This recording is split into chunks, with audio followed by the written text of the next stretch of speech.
tale. Well, there's a place I've come to know well, led by a man named Sty. He's full of stories, he is quite a guy. Sit around the campfire and hear him tell his tale. Some may be able to relate to him quite well. We're all just people looking for a place to go. Well, Sty has made one, and it is quite a show. Come meet Sty, he's quite the guy. If you're feeling lonely, come and make a friend. If you need a story, on Sty you can depend. His voice is soothing like a lullaby. Sometimes he brings a tear to my eye. Sit around the campfire and hear him tell his tale. Some may be able to relate to him quite well. We're all just people looking for a place to go. Well, Sty has made one, and it is quite a show. Come meet Sty, he's quite the guy.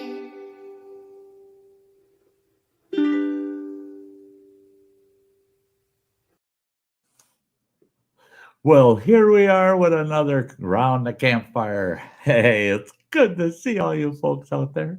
Oh, yeah. It's always great seeing y'all. Hey, right away, I'm looking over here at the chat, and we had Dutch Prepper come in the house. I liked how he said that.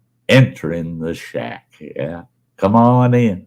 Everybody pile into the Sty Shack. Share it out. Share it out. Get everybody over here to say hello tonight. Then Cinderlou. Hi, Sty. Got my stickers. Thank you. You're more than welcome, sweetie. More than welcome. I'm sorry it took so long. I mean, with my moving and the transition. I finally got all my mailings done, all out.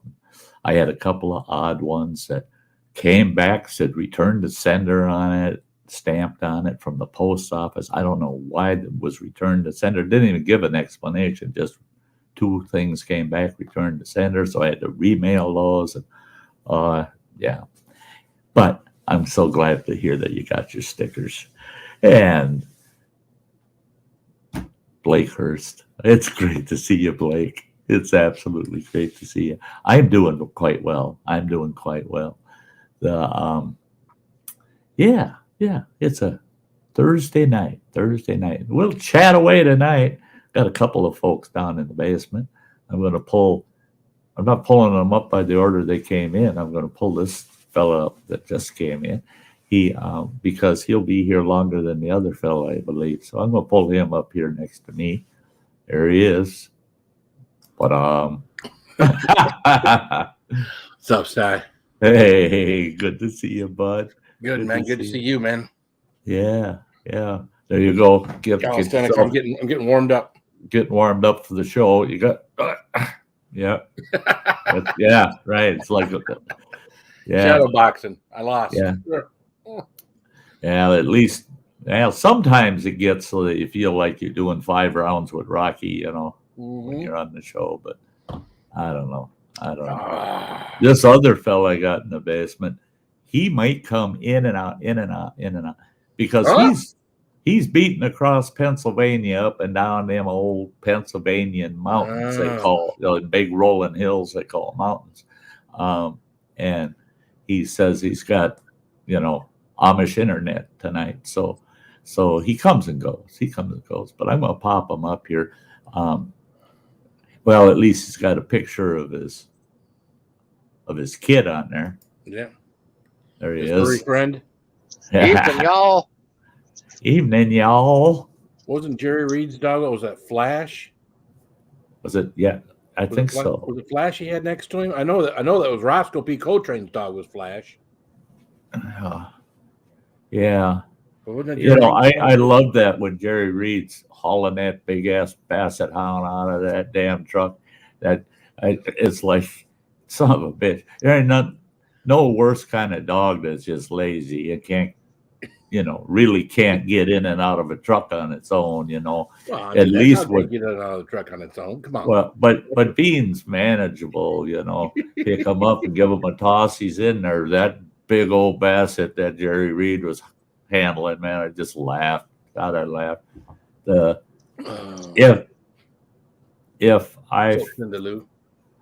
If I felt I was up to it and I was looking for another dog to have a dog, I kind of think that's the way I go. I'd get me. See, to me, certain dogs are just stupid dogs. I mean, they give real dogs a bad name, and a basset hound's one of those, because a basset hound, people go, oh, but they're the best this and best that, best that. Look at that ugly thing. I mean, you look at a basset hound, there ain't nothing cute about a basset hound. They're just a lazy looking some bitch that'd be laying on the porch by your rocker, Now that's the kind of dog I would want, and they're not that damn big. Where I'd love to have me a big old fashioned bloodhound, but they're too big. They're too big of a dog. I don't want that big of a dog. Yeah. I don't want dogs that when I go to mow the lawn, that you don't dare stand within 50 feet of the riding mower. I had one of them. Whenever I go where the dog had been, yeah, it was massive dog shit spray, yeah. Don't need one of those.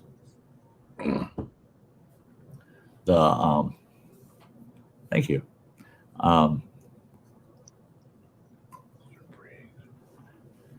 What's up, E-Waves? How you doing, man? Mr. Briggs was a red-boned coonhound. Yeah. Good to see you, Mike E-Waste. Yeah, I double-checked, and what you had asked me earlier, it went out in the mail. That was one of I had 2 letters that came back early last week, like Monday, not this last Monday, the Monday before.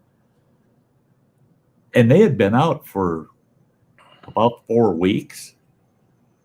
Came back, returned to sender stamped on them. Well, and I had moved, so it was returned to sender, got returned to my old address, got sent back to post office. Then they put this yellow label on it with my new address, and then they sent it here. So I don't know how long the post office been sending it around. And it was the one you asked about, was one of the 2. And that got remailed. I believe it was either last Friday or else Monday. So she should have gotten it.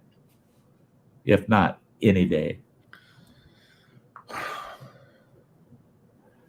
Yeah, that one's okay. Do you know the guy? No, but if it doesn't get any worse than that, okay. I'm good. Yeah. I'll let you use your judgment, man. Why do you think yeah. You're my blue tick hound. Because you're blue, right? Gowani, it's great to see you, bud.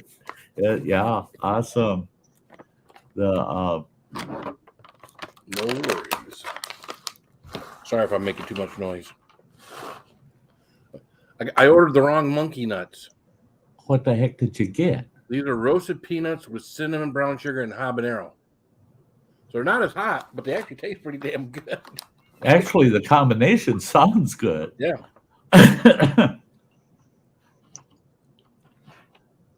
Yeah. I actually got the kitchen at our house here squared away. Well, I'd say it's 98% squared away. One thing I need to do is convince Running Water to eat some of this damn food I got stuffed in these cupboards, man, because I just can't eat it. But yes. But now that I got the kitchen squared away, I'm going, oh God, I'd like to make this. I'd like to make that, but I can't eat it. I can nibble on something, but I can't eat a meal like that. And so I want to make a big old pot of chili, and I'm like, I'm going to have to go to Walmart and buy me a whole bunch of little containers to be able to freeze little single helpings of a 4-gallon pot of chili. Yeah, I don't know how to make a small pot of chili. So, but yeah, oh, I got this. I want to fix something, man. Oh, Yeah. hey, Sheba B, how do you say hi, everyone? Again, I didn't get my notice from YouTube that you were going live, so I thought I'd pop in and find out. Oh, I don't know why you're not getting your notices. If the bell is rang, you should get it. Well, know? Sheba, remember, every Thursday night, same time, 8 o'clock. Every Sunday night, same time, 8 o'clock Eastern. Eastern time, yeah. He's like clockwork. People Yeah. who poop on like clockwork is just like him. That's one thing. I actually was complimented by a couple of big YouTubers that give the tech videos and all that, where I managed to squeeze it and say, "Can I ask you a question?" But I've had a few of them after reviewing my channel. They did channel reviews. They said one thing we noticed is you've got a schedule. You've got 5 streams a week, and you're there within less than a minute. You're there on that schedule every one of those 5 days. And, well, yeah, when you spent 27 years having to be on schedule, it just doesn't seem like an effort because I'm just used to That's it. what you do, right? The rest of my life ain't on schedule anymore. I'm retired, so I don't give a shit. Running water. Yep. You must have run into an Amish buggy. There you go. Yeah. They get in the way down there. You just run them over. Oh, my brother-in-law, he was only, what was he, 16 at the time, I think. I think he was 16 at the time. And my father-in-law was a motorcycle nutcase, man. He loved his bikes, boy. He loved his bikes. Well, so the kids did too, So here this kid's got himself a little dirt bike. And it's a 125. And it's a snappy little bike. Well, they lived right in the heart of Amish country. Well, that kid was so irresponsible. His whole life he was that way. But here he is flying down one of them gravel roads there in that Amish country on that motorcycle, tearing the town up, tearing up the countryside, come to a crossroad just as a horse and buggy was coming across. He T-boned that buggy. And this is no crap. It knocked that buggy off of that gravel road down into the ditch on its side. The whole side of it was caved in. Kid had 2 broken ribs, and I think he broke his arm. And a gal and some young boy, they ended up with a couple broken bones that were in that buggy. But there was 6 people in the buggy. It was one of the big carriages. And there were 3 people on each seat in the buggy, plus the driver. The driver didn't get hurt. He just went airborne. But you know what that kid said? Well, I didn't see any slow-moving vehicle sign on it. No, that's on the back of it, not on the sides, buddy. You T-boned it. You didn't rear-end it. You T-boned it. He's the only guy in the world that could T-bone a horse and buggy. I mean, they don't move that damn fast. I mean, Yeah, no. You don't accidentally hit a horse and buggy unless you're just not paying attention. Yeah, that was. Yeah. Well, Sty, on Saturday, I'm going to get my 2020 taxes done. Oh, you're doing your taxes on Saturday. My 2020. 2020 finally catching up. I just, I never got around to it with everything that was going on back in the day. My wife kept on me and kept on me and kept on me. And, it was like with things going on the way they have been, it's just like, I never found a good time. And my tax guy, of course, wasn't, it was off time. He wasn't open on Saturdays. And I, Monday through Friday. Sure. And I finally, this Saturday, we'll get them all done. This is where we get to start. This is the first year we're going to start breaking down for the size of my room, the electricity. Oh, you're going to itemize the your internet channel. Yeah. There you go. Oh, yeah, my God.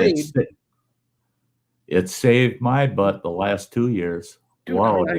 I don't make any money on my channel. I get money, but it goes back out for StreamYard and for some things that I do that I subscribe to.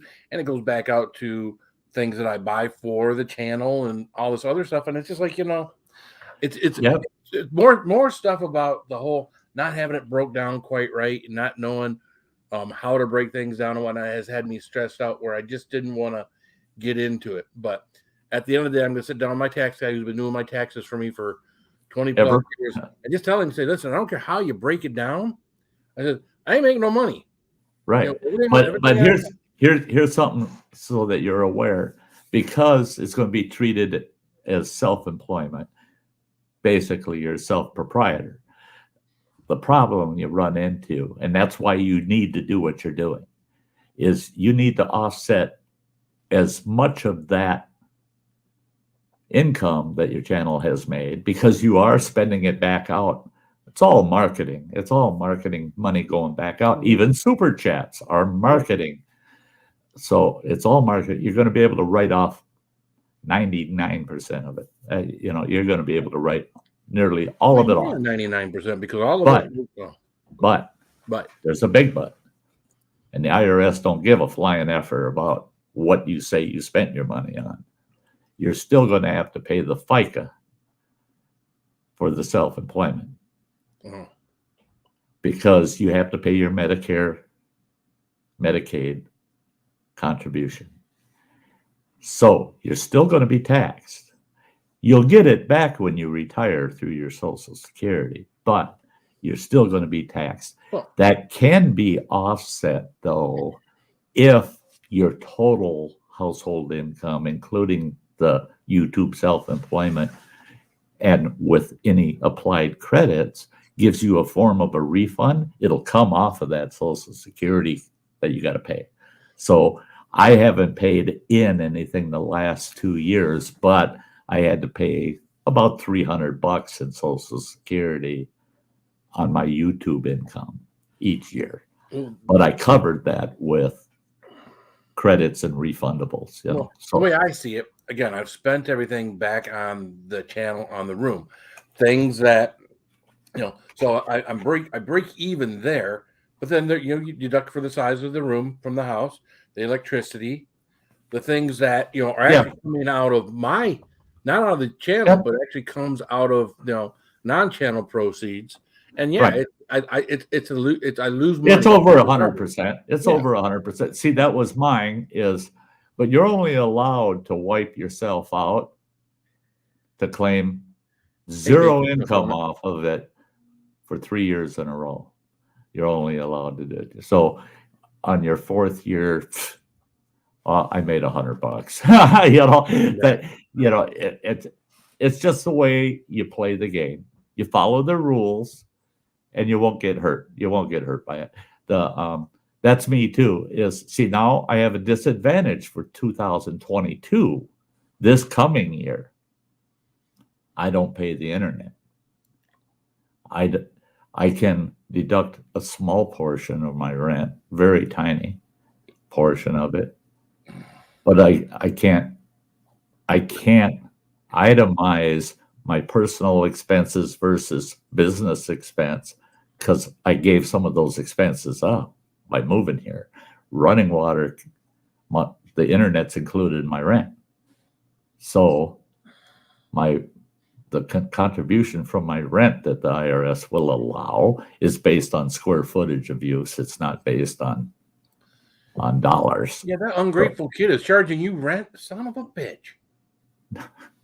No, that ungrateful kid. Yeah, he's charging me rent, but I don't have to pay any rent till March. January and February, he gave me his free months because of the transition. He says, you got expenses for moving, you got this going on, that going on, you got to do that and this. You are charging him for cleaning the kitchen, and you are charging him for all of that, right? That's not free. Well, no, that's January and February's rent. That's the way I'm looking at it is okay, I'm whipping his house into order and I'm doing things above and beyond. Who's going to mow the lawn and when the summertime comes? Me. And weed whack. But that's why everything I get, keep in mind, man, I've got technically we're calling it a 2-bedroom house. It's a 3-bedroom house, but we're calling it a 2 because 1 bedroom he's got as an office. But I've got the full use of this place except for 1 bedroom. Well, let's say 2 bedrooms. I'll call his office a bedroom. 2 bedrooms. That's it. That's all I don't have the use of here. So I've got what I would call a very large 1-bedroom house, very large. And I've got a shed, and I've got a big yard, and I've got all of that. And for what he's charging me a month, I'm paying him $18 a month less than I paid for the apartment. And I got that tiny little apartment. My bedroom here is half the size of my whole apartment where I was. So running water right now is motherfucking me as he's driving down the road. which I mean, you do have. I mean, again, every time you mow the lawn, there's a bill there. Every time you weed whack, there's a bill. But that's why my rent, all the things I get with my rent here, he's got every stinking. Well, your rent's cheaper, but you don't have to pay the cable bill now. You don't have to pay all the electric bill or any of that other stuff. I have none of those bills. Plus, he's got every single movie channel that's available. If you want to, you can come live here for free. I'd be happy to have you as a. Not really, anyways. Yeah. No, your yard's too fucking big. I got 6 acres for you to mow, but your yard's too fucking big. I ain't going there. I can do it in 2.5 hours. Another 45 minutes to weed whack, and Well, the problem is I'd have to be dipping into your beer too. You're done. You just canceled yourself right there. That's it. That's a deal breaker. Yeah. You stay away from back here. That's the hot sauce and bourbon whiskey area. You gotta stay away from that. I gotta mention some of these folks out here in the chat. We got John and Jan from Adventures in the Heartland and Mystic Bunny. They're out there. They had a hour-long show before Ice came up. I was over there hanging out for a while. And Raven the Blackbird's here. And it's good to see you, Raven. Bacon Stuffed Donut. And I got to mention this. Bacon Stuffed Donut says, late one tonight, eh, Sty? We were talking about that before you got here. No, it's not. No. No. Every time. Thursday at 7 p.m. Central Time. Every Sunday at 7 p.m. Central Time.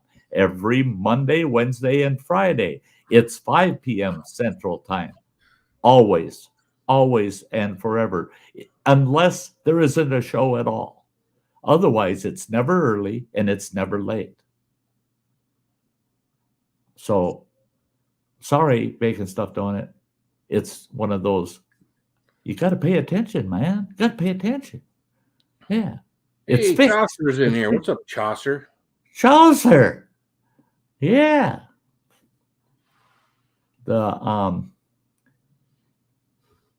See, you're all messed up, Bacon Stuffed Donut. We'll forgive you, man. You're okay. He's okay. Yeah, you're okay. We'll forgive you. Yeah. Just don't let it happen again. That just. Yeah, you're good, but don't ever let that crap happen again, boy. I don't know.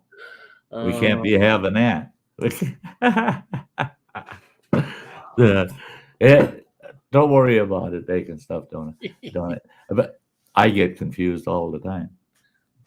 That kills me. Bacon stuffed. And you live in a place like California. You call your channel Bacon Stuffed Donut. It's like, that's like they're anti bacon and anti donut out in California. How can you give me? Is that like a oxymoron? It's like a jumbo shrimp. I mean, that's like, yeah, a brie stuffed bagel. I mean, what the fuck? I actually knew a gal that did that. Boy, she liked her brie on bagels and just yuck. Well, someone forwarded me a picture. It might have been Chaucer. I'm not sure. Maybe it was Chaucer. They now have Marmite with chili spices in it. Like, well, I don't like Marmite anyways. It's a challenge to eat that filth. So it's like a double challenge all in one thing. So you make gross stuff spicy. Okay, that's good. So what was it? What's the pepper in it? It just says what did it say? With what in it? Like chili spice. So it was a chili flavor. So it was like, like you had chili pepper. So it's not something that's gonna be hot. It's just something that's gonna be taste different. It's like they do almonds that are like chili. Yeah. Right. They do that with so I found a few things where it just says that it's just got chilies. Yeah. But it doesn't tell you what type. Yeah. And they actually had some good kick to them where you just go, whoa, I wonder what they're using, what chilies they're using. Usually it's cayenne. Most everything, if they don't list like a habanero or something like that, usually it's just cayenne pepper, just the amount of cayenne that you use. I mean, you use enough cayenne to really make something hot if you use enough of it. Not in California. You're in Nevada. Oh, didn't you just say, I'm sorry, bacon stuffed donut? Are you fact checking bacon I'm fact checking. donut? East of San Francisco. Okay, well, I'm east of San Francisco bacon stuffed donut. Just saying. You're farther east of San Francisco than I am. Right. So yeah. East of San. I'm not in California. I'm in Nevada. Well, hey. I'm farther north of San Francisco than you are. Yeah. I was born in Nevada. Born in the Nellis Air Force Base, Las Vegas, Nevada. So 30 miles east of Reno. I used to go. Oh man. My employer kept. Boy, he started ragging. They started ragging on me. They said, "Why do you have 6 trips a year to Reno?" That's a business. I got to do business in Reno. There's Native American tribes in the Northwest that like to meet in Reno. And he said, well, hey, Rebecca, can't you meet with them and say the Southwest tribes in a more central location like Phoenix, maybe? I said, I'll work something out. Year later, he's going, why are there 9 trips in a year to Las Vegas? I'm meeting with the Northwest and the Southwest tribes in Vegas. It's a little more central. Yeah. Crying out loud. Right. Employers, anyway. And I told them, quit bitching, because it was cheaper for me. I could get a week-long package deal going to Vegas, flight included, hotel room, everything, for less than just the flight to Phoenix and back. That actually looks pretty good. This is actually, probably shouldn't have started off with this. That is Nitro S'mores Imperial Stout. Nitro S'mores. What's the percent on that one? 10. 10? And the 12-ounce can, because it's nitro, because there's nitro in it, it's only a little over 9 ounces of beer. Right. So it fit in that thing, no problem. But I probably should have started off with my other stuff first. Yeah, don't lose any. Yeah, right? Nope. No. The Fernley, Nevada. Yeah. Again, I've got 2 half brothers, and they pretty much grew up in Reno, Nevada. So now one's in Florida, down where my folks are at, and I think the other one's still in Yuma, Washington. This is terrible. You had to go and start this shit. You said you got two half brothers. Hmm. Okay. That makes a whole brother. If you take a half of this one, Now wait a a minute. whole brother. Wait a minute. You gotta hear this one. Okay. This guy that I went all the way through grade school, right into high school with, knew him for years and years. We run into each other. And we happened to be at a Perkins restaurant. You know what a Perkins is, a Perkins restaurant. Greasy spoon. Yeah. Oh, you know a Perkins? Puke. Yeah. There's Perkins all over the country, aren't there? Well, not in Michigan, but I think I've seen them going, from state to state. You'll see, some Perkins, just like a Piggly Wiggly. Yeah, but it's not a Piggly Wiggly. Perkins is a restaurant. It's like the old country kitchen restaurant, Oh, like Cracker Barrel. Well, sort of. No, not like Cracker Barrel. Never been to a Perkins. Sorry. So anyway, so we met at this Perkins restaurant, run into each other, and I said, "Hey, let's get a table and this and that." He goes, "Oh, I already got one." He was up by the front counter when I run into him. He says, "I already got one. Let's go sit at my table." I said, "Okay." Went following him over, sat across from him, and I'm looking, and the waitress comes and she puts a placemat down, and I realize there's a placemat in front of him, one in front of me, and one at the end of the table. And he tells me, he says, "This is cool." He says, "Have you ever met my half brother?" And I go, "I didn't know you had a half brother." He goes, "I didn't even know I had a half brother until just maybe 4 or 5 years ago." Well, it had been about 4 or 5 years since I had seen him last. I said, "I didn't even know you had one." And he says, "Yeah, you'll get to meet him." He says, "He's cool. You'll like him." Oh, son of a bitch. That's not often you catch me where I just don't know what to say. All of a sudden, here comes this dude rolling up with his wheelchair. He's a double amputee, and he rolls up to the end of the table. And I go, "Now what do I say?"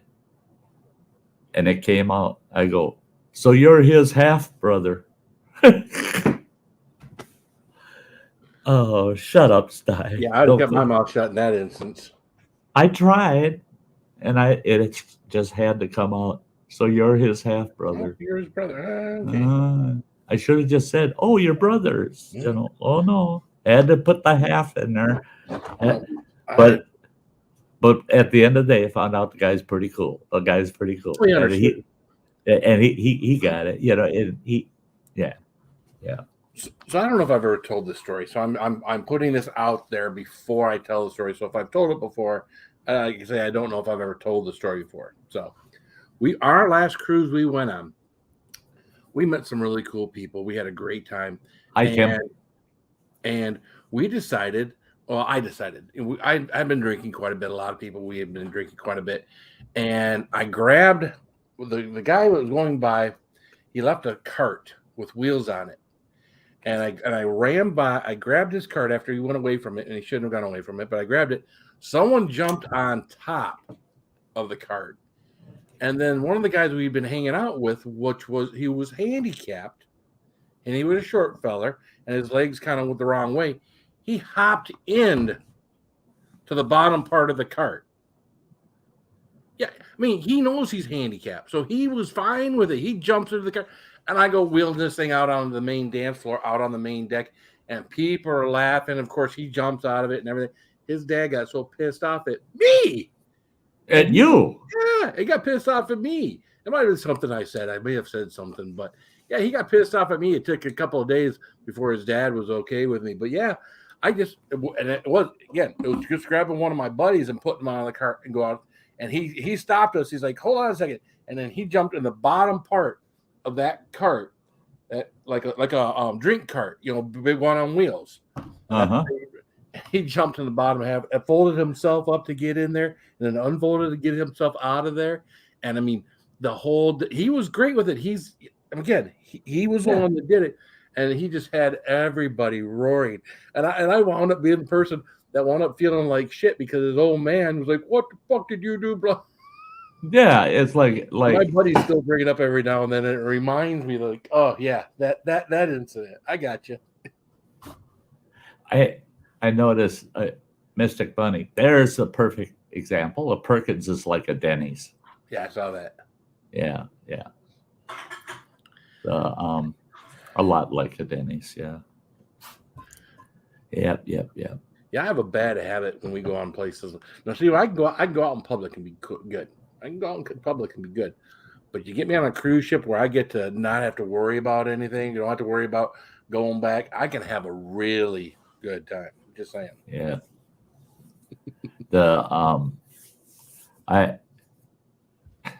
That's my ex-wife hated that, because if we were somewhere where all of a sudden I realized nobody here knows me. Nobody knows me except for you. I can't get embarrassed here. Right. I cannot get embarrassed here. And she'd say, but what if you run into one of these people sometime in the future? I said, oh, hell. Dad, what are the chances? Oh, my God. I'll cut loose. If I know that audience, that crowd, that none of them know me, I don't know them. Oh, yeah, I can just be whatever I want to be tonight, man. But otherwise, if I'm in the public and there's a chance that, I'll be crossing paths with some of these people, then I try to use some propriety, try to be a little more proper. That's why, my channel is taking, because my some of these things that I've done, my wife's worried that, people in the area, if I were to go to Walmart and do something, or Meijer and do something now, she's worried that, well, you bring attention to us. People would know us. People would be, and I don't want to make her embarrassed. I don't mind embarrassing myself. I put a freaking mankini on, and I don't belong in one. I don't care about myself. I'm good with it. But I don't want it to embarrass her if she's not good with it, right? Well, see, after all the years I was married to my ex-wife, it didn't take her long to figure out I could give a damn if it embarrasses her or not. I always told her, she says, you're embarrassing me. I said, no, you're embarrassing yourself. I said, if you got confidence in yourself, you won't be embarrassed. You'll just laugh. I mean, that's it, is who's embarrassed? You're embarrassing me in front of all these people. Well, it ain't no fun to embarrass you in front of nobody. Right. I mean, I would try to embarrass her at home, and she'd get all rosy-cheeked and, oh, that's embarrassing. And I go, yeah, but it wasn't so much fun. It's a lot funner if it's in church, or if it's in the checkout line at Walmart or someplace. That's when it's fun, man. That's when embarrassing you is worth it. I mean, yeah. And you wish you had someone videotaping you at all time. That way, when you came up with a really good one, you had it on video. Oh, I hate my age right now. I really do, because if I would have had a cell phone or a GoPro years back, oh my God, I'd be a millionaire on YouTube. You have to have someone recording you. Well, even the things of others I could have recorded. Fuck, I'd be a rich man. I couldn't believe, one day I was thinking back at some of the embarrassing moments that I've seen. Some of them you don't dare even talk about, but boy, if you had footage of it, you'd show it. Yeah. Embarrassing. Here's a good one. Okay, I had a pizza joint under a management contract, right? Mm-hmm. The owner, he thought he was a real Casanova, and that's why his business was failing. Is he's hiring all these cutesy girls to work for him with no experience, and the business was going to shit. You get to train them, right? He's chasing this tail around all the time, and his wife thinks he's there trying to make a living, right? Well, yeah. Mm-mm. No, he's trying to make little Richards, his name was Richard. Trying to, I never called him Richard once. In all the time I've known him, I've never called him Richard once. Dick. He was Dick. Oh, geez, said Chris just fell in here, like falling on your ass when sitting in your bushcraft chair. That never happened to me. I don't know what the hell you're talking about. Yeah,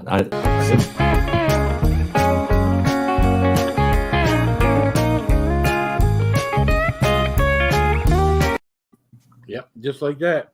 I don't think that's ever happened to me. No, things like this now. Oh, fucking son of a bitch! Yeah, That's bad. that's bad. Shit happens. Yeah. Emotional damage. You see that all But anyway, Anyways. so I wanted, and that was part of my management agreement. Dick had to keep his ass out of that restaurant. Stay out of here. Let me run the business. You just stay out of here. You don't hire anybody. You don't run nothing, Dick. Get out. Get your dick out of here. I tell his wife, get your dick out of here.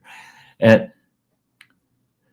I wanted to tell her how he's cheating on her, man. He's chasing tail all over town all the time. Well, this one gal, she come in there, and she was a little too old for me at the time. She was damn near 10 years my senior, but boy, she was sharp. Ooh, she's a hot one. She come in the restaurant one night, and now Dick's wife is sitting out front at a table with a girlfriend of hers, and they're having pizza, right? Dick's at the restaurant. She knows he's in the back room. Well, this gal comes back there, and she starts hitting up on me and shit, She knows I run the show. I'm driving the new Cadillac convertible, and yeah, she wants a ride in my car, not Dick's car. Well, I told her, I said, just hang out here in the back room with Dick, and I'll be back in a few minutes. And I go out. I knew what was going on. Well, Dick was back there helping me make pizza dough. So he's covered with flour, right? He's got flour all over him. I go out to the front, and I sit down next to his wife, and I telling her, I'm going, hey, girl. I said, you got to keep an eye on that old man of yours. He's a regular Casanova, boy. The women chase him around, boy. You got to keep an eye on him. She goes, yeah, I've always wondered about him. They had only been married like 3 years. And she says, but what do you do in a marriage? Trust. You just have to trust each other. I said, I get it. Well, here comes that gal out of the back room. Now she knows, this Dick's wife knows, the only people in that back room were me and Dick. I came out. I'm not covered in flour. I'm sitting there next to her. Here comes this gal in that little black dress, little mini skirt, comes out, and she walks right past us heading out the front door with two big old white handprints on her ass. If I would have had a camera, the look on his wife's face was the frickin' die for. I could, and I looked at her and I go, enough said, eh? She looked at me and she goes, you could end up owning this place. It's just like, oh shit, she's gonna just kill him and then will it to me, Yep, guess what? Your restaurant manager is a little wiser than you are. Check out them handprints. They got Dick written all over them. Yeah. And when Dick came out, he seen her back heading out the door, and he saw those two white handprints. The look on his face was like, how fast can I run? It's just like, I could see it all over him. It's like, can I run fast enough? And I knew he was doomed, boy. His wife going to kick his ass. She's pure Greek. pure Greek. I mean, she's right out of, yeah. Not, Greek women, they're tough, man. They're tough. And yeah, I didn't envy him a bit. That's how I ended up with that Cadillac. He bought that brand new 1975 Cadillac Eldorado convertible for the restaurant as a business vehicle. She found out how he had that Cadillac when she saw him driving by with two gals sitting in the front seat beside him. All of a sudden, I'm sitting in this local, it's a high-end club, actually. I was in there just kind of schmoozing the owners there because, you got to plan for the future. Maybe I'll move over here, So I was schmoozing the owner there, and then all of a sudden, here comes Dick's wife walking in. She walks over, sits next to me at the bar. She says, Sty, you going to buy me a drink? And I go, I am. She goes, yeah. I said, well, that's not my contract. She slapped those keys for that brand new Cadillac in front of me on the bar, and she says, it is now. I picked those keys up and I said, what are these? She says, that's your new car. As long as you're under contract with us, you've got a brand new Cadillac. And if you ever let that SOB of a husband of mine drive it, she says, you're fired. Contract's over. Thank you very much. Thank you. And I let her take my car, which I had actually bought from her. I had bought a 1972 Pontiac Catalina from her.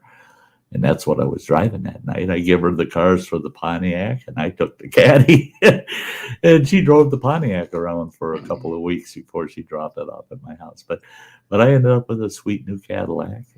And she didn't even squawk when I hired a local gold leafer. This guy, that's all he does is gold leafing for the elite, He even makes gold birthday cakes where they're covered in gold leaf. They actually eat that shit. They eat the gold, It's stupid.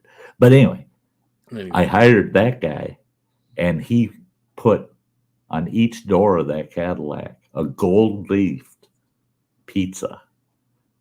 They were awesome. They look like real pieces, but they're all in gold relief, gold leafing. And the name of the restaurant was the Golden Pizza. And he put that on the door. And yeah, that was. Now, if a guy got a Cadillac from a woman, wouldn't you think that maybe that guy is having sex with that woman? Mm-mm. I was just stopping her guy from having sex with other women. So it works both ways. It could look like if you think about it, it could look that way. Oh, but see, people that were in my inner circle, they're the only ones I cared what they might think. They all knew better. That Greek woman scared the bejesus out of me. I did everything I could to make sure she was always pissed at Dick, never at me. Ooh, no, never upset her. Dick. No, yeah, you could be mad at Dick. Just don't be mad at Sty. Yeah. Don't be mad at Sty's dick. No.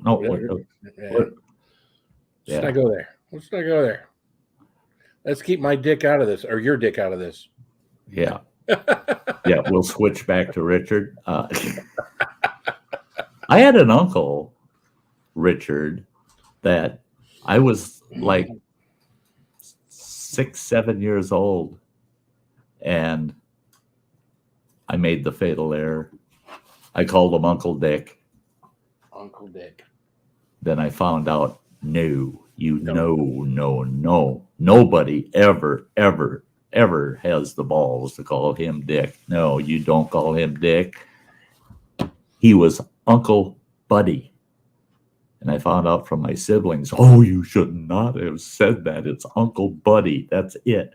And he was known through life as Buddy. Even the adults called him Buddy, never called him Dick. And my mother and my grandmother, when they get upset with him, it was Richard. But I never heard anybody ever say Dick to him, except for myself. And then I found out, yeah. The old days of box the ears. People ask me, what do you mean by boxing somebody's ears? Boom. That's it. They pound your ears. Boom. Yeah, he boxed my ears. makes your left and right eye switch places for about 15 minutes, man. Boom! It's Richard or Buddy to you. There you go.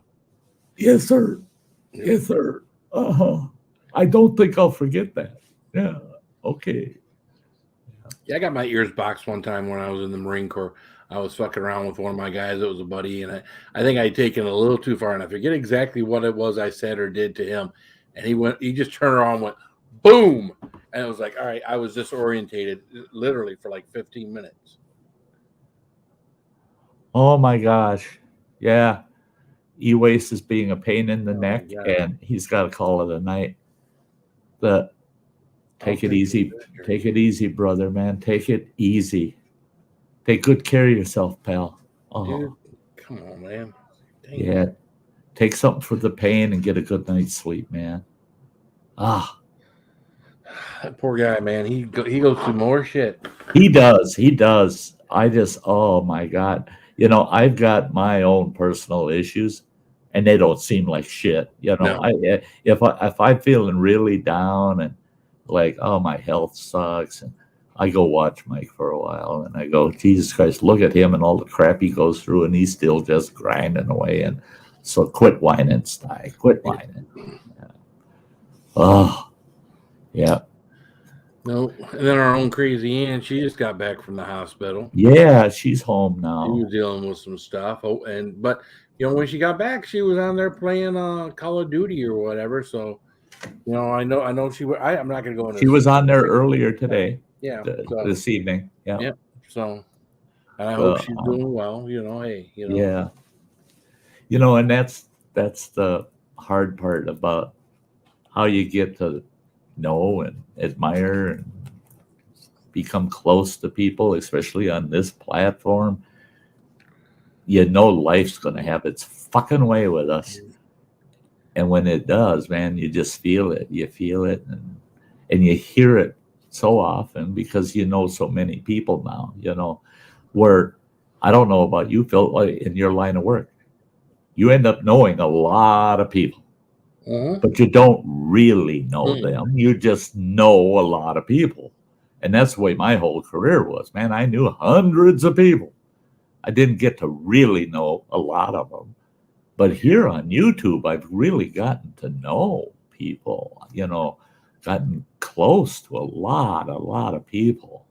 And that's when I started realizing, yeah, life has its way with all of us, man. It's constant. There's always something going on for somebody, and it's a bummer. Had a growth on the nerves that are attached to my nerves for my eye. So right now I can barely see. Hope it helps. Oh shit, man. Oh. Yeah, that's nuts. And I don't know. I mean, is it all that ice cream? You know what? Is it all that Schwann's you eat, Mike? No, don't do that. No, ice cream wasn't the problem. There might be something in the Schwann's, Mike. There might be something in the Schwann's. If it's Schwann's, 2, 3, 4 times. If it's Schwann's only, and it's not Kemp's or Blue Bunny, then I'm okay with it. But don't pick on ice cream. No, they're taking out their customers. I mean, what doing? You got to preserve your customer base. You know, if you give them ice cream, you should give them free salads too, hoping that they'll eat the salad to offset the ice cream. Did you hear that dickhead on the news? Which one? about having a veggie prominent diet, you know? Oh, the mayor of New York City? Uh-huh. But yet he eats fish. Well, he come right out and said that he don't want nobody critiquing what he eats. It's, you know, but he wants a veggie dominant diet. So more veggies than non-veggies. Well, okay. You're going to start talking about your fucking diet because you're a mayor and you are screw you, dickhead. I don't give a shit what anybody eats.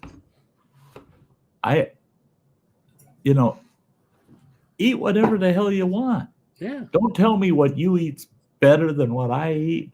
Because I don't give a shit. I don't really care because I'm going to eat what I want to eat. Well, hold on. He's a mayor. I don't give a shit what you eat. All I care about is you were elected to do something. Fucking do it. Make shit right again, and shut the fuck. We don't give a crap about what you eat. Well, no, he's taking that. You can eat 5 Big Macs a day if you fix this shit. We don't give a hell. He's taking this down that road where all of a sudden your kids can't get. They can't get fish sticks at school. They can't get. You can't get super pizza. big. They can't.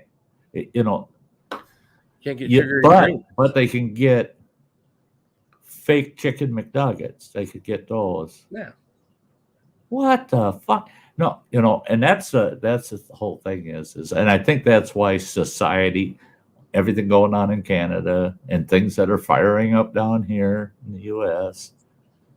You look at them there. It's the populace. It's all the working class populace that's coming together and saying, no, in masses, we're just going to rebel against this crap because we're sick and tired of somebody in a political position deciding what's right for us as an individual. We need our individual right to decide for ourselves. We're going down this road. This is this whole thing that's going on with the truckers right now is going to screw us up for a while.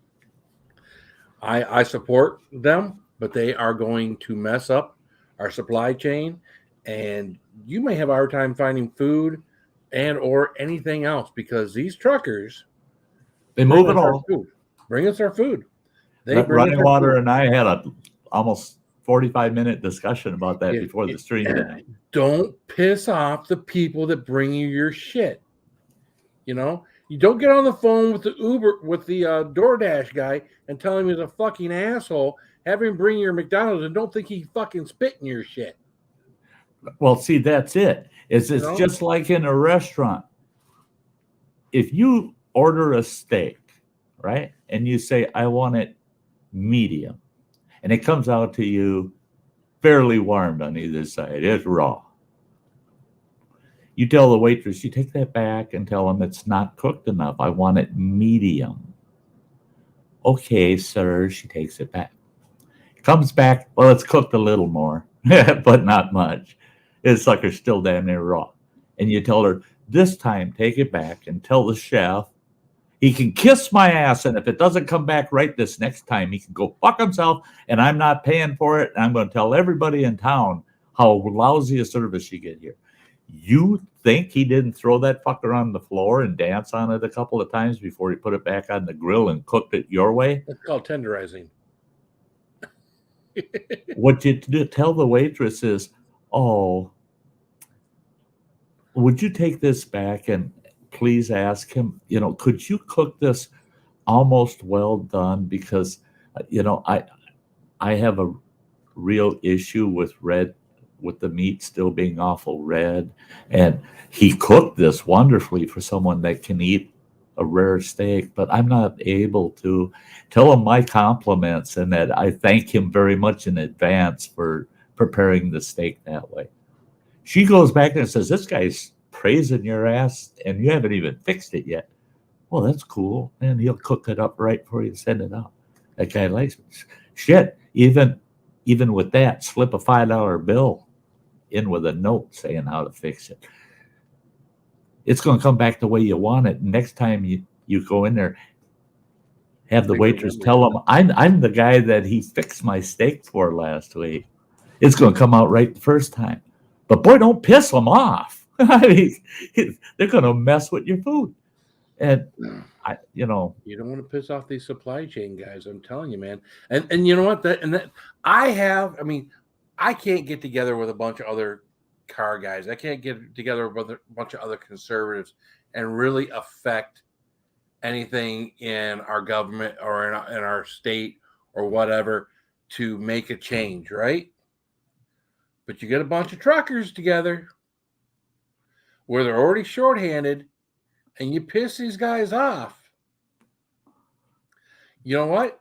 Well, the thing is, and you got to keep it in mind. And I give truckers all the credit in the world for, first of all, having some common sense, and they weren't born yesterday.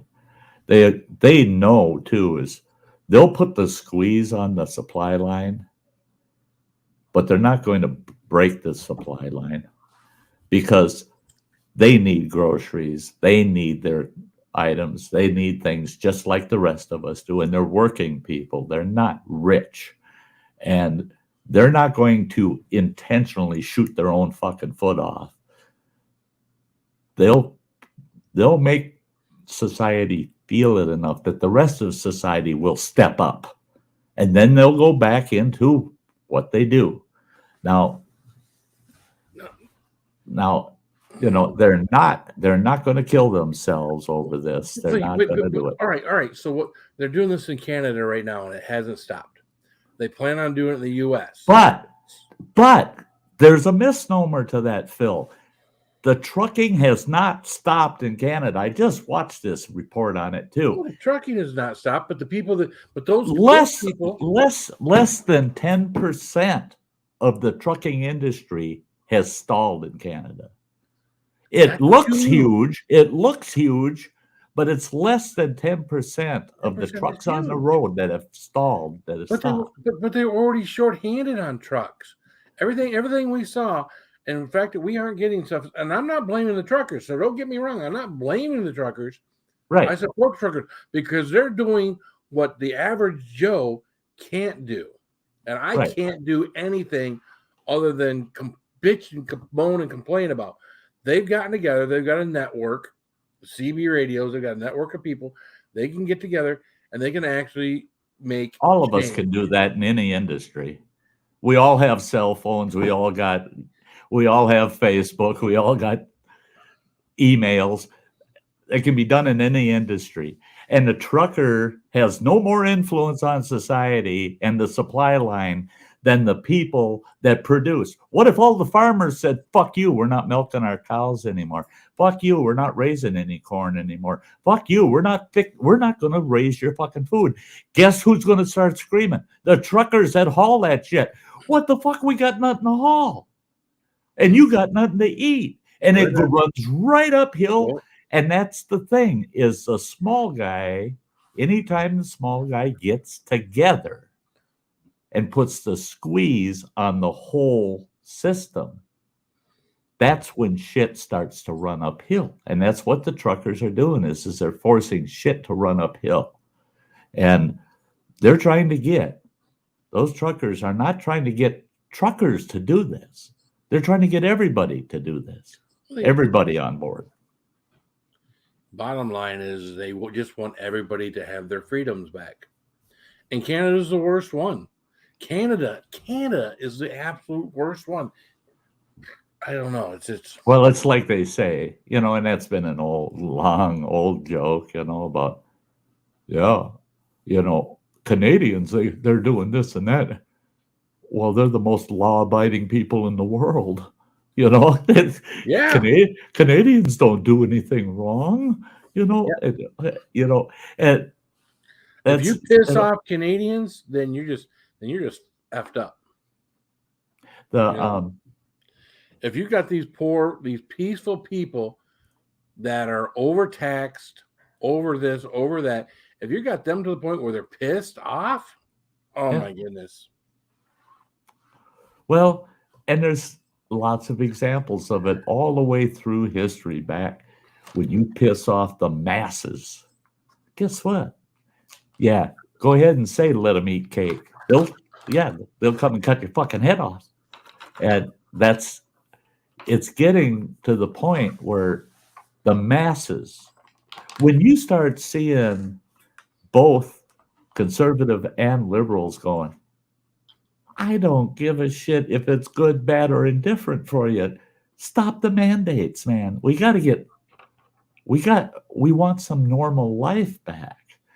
There's a gal at Walmart that all she does is sit there and she's got a box of masks and all this hand sanitizer and shit stationed there.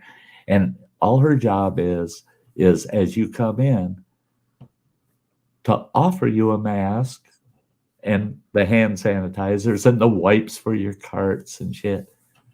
And she said, when I started doing this about 3-4 months ago, she said I had people lined up 12 deep waiting to get their turn up here, to get their mask and they'll clean their carts.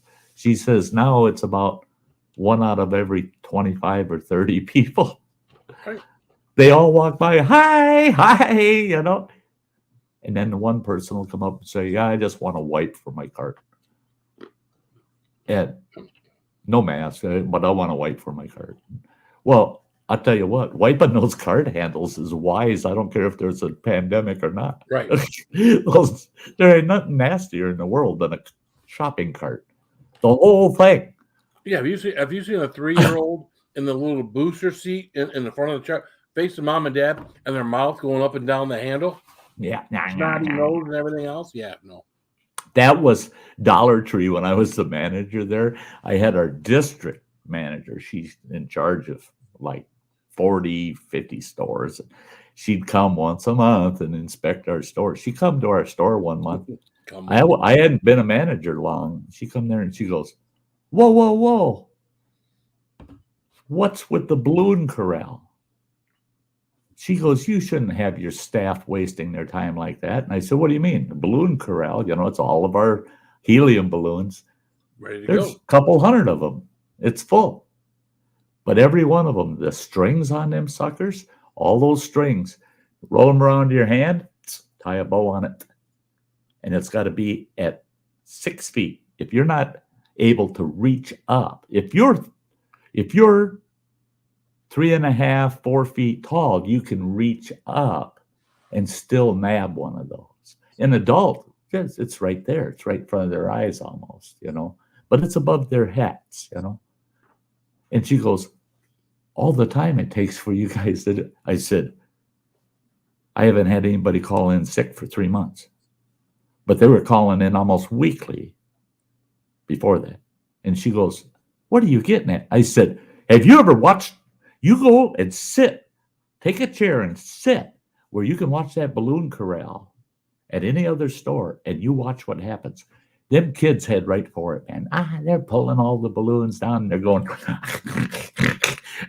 and they're all snot-nosed and they're touching all the balloon strings. And then our staff, the way they had those corrals, 2 of our aisles, to get to those 2 aisles, you got to go right through those strings. So you're walking through them, they're rubbing against your face, your clothes, your hands. I seen all them little lepers going through there, rubbing their shit all over them balloon strings, tying them up. She went to all of our stores in our region, told them, here's what you ought to do. You wrap those strings right. Get them up She out of said, Sty, it made perfect damn sense. And I said, same with the carts. I said, I go out there probably during a 8-hour shift, probably 4 times with this super potent disinfectant spray we use and let it air dry, but it kills the germs. Right. And I spray the whole cart corral, all the carts, all the handles around the carts. And this is before any kind of COVID. And yeah, there was no COVID at that time. Just because you should. Yeah. Yeah, because people spread stuff. Yeah. Yeah.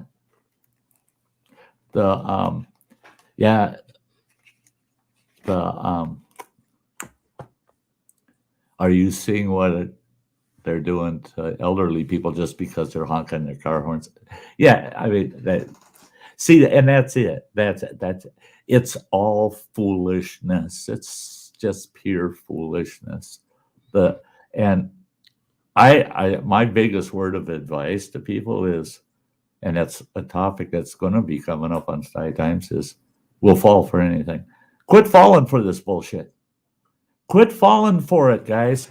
Don't let it get you down and just tell them, oh, go F yourself. And I'll tell you what, I'm willing to have them arrest me for honking a horn, okay?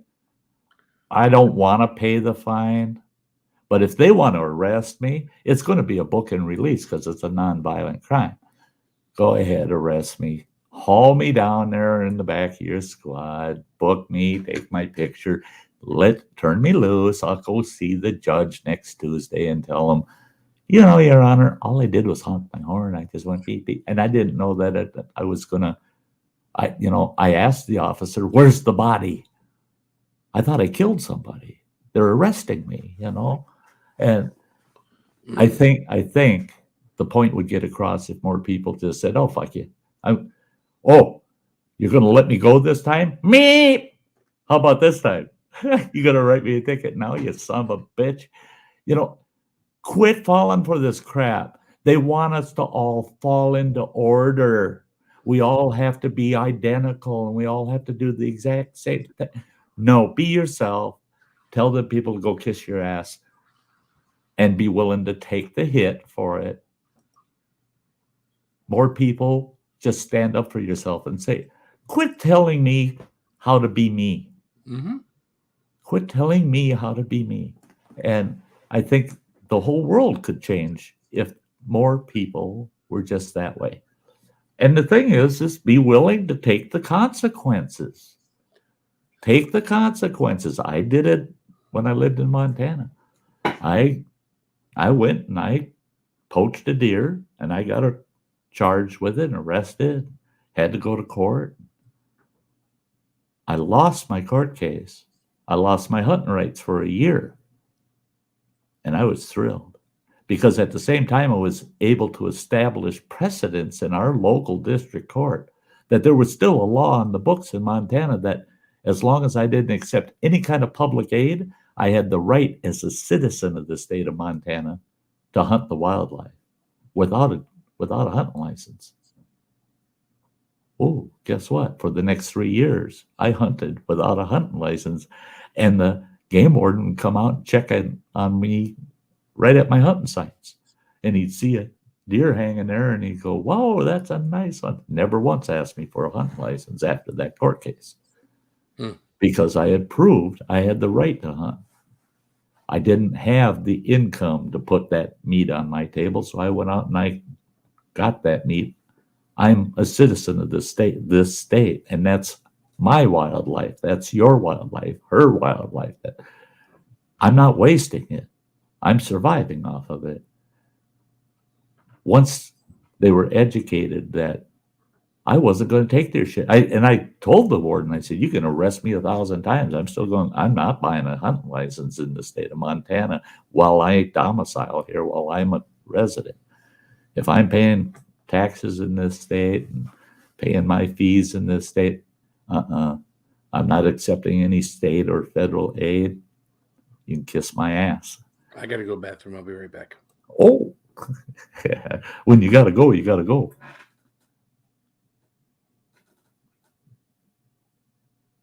Metal music. I'm glad you're enjoying yourself. Don't you mean where's the dead body in baby oil? Oh. Cinderlou says, I am so glad I haven't turned on the TV in about 4 months now, Sty, and everything Spice, I watch you instead of the TV. Cinderlou, you and I tell you what, we would have made quite the couple. Because the only thing I watch, when I say I'm watching TV, that means I'm watching a television. It's a movie I stuck in my player, or I'm watching YouTube, certain channels on YouTube. I don't watch regular television.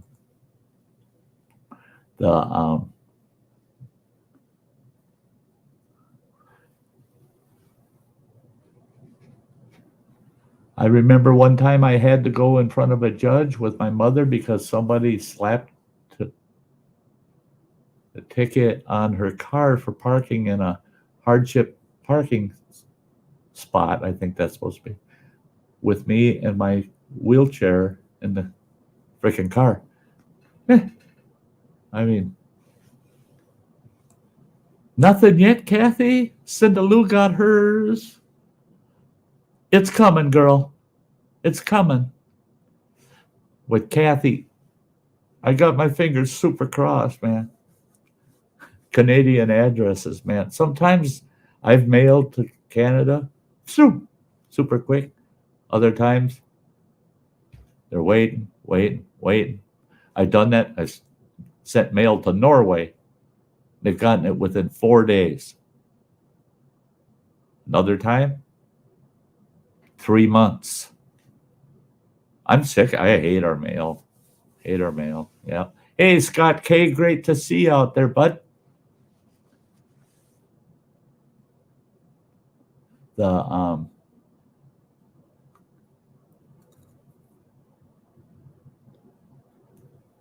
Yeah, we had a fella here in Ashland. I was thinking about Sheba B's comment there about parking in a handicap parking spot and then getting tagged for it, But we had a fella here in Ashland to protest because they had this project going that they're going to ticket people that were parked in certain spots that had time limits on them on our main street.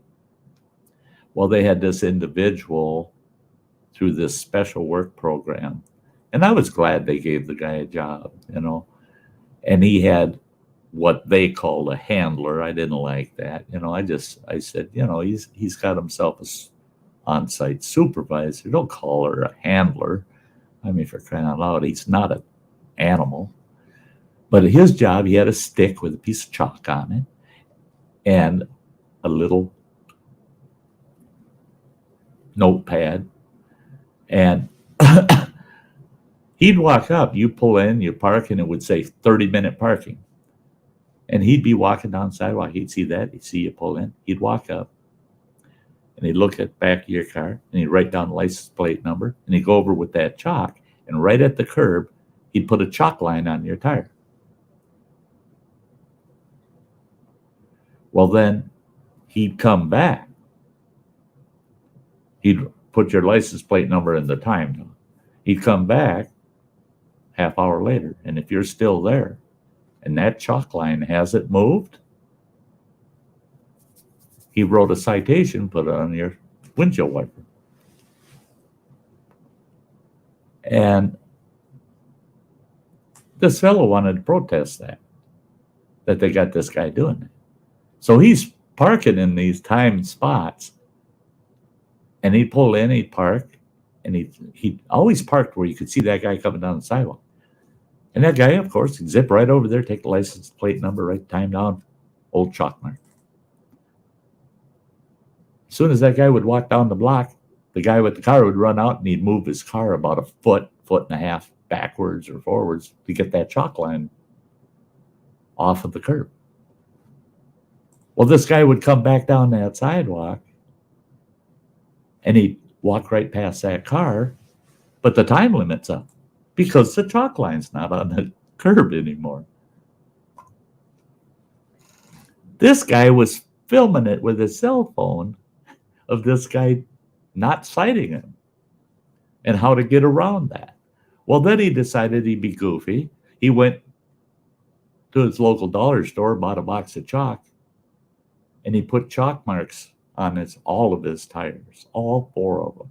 And there was about 12 chalk marks on each of those tires. And he'd go park in the timed park spot.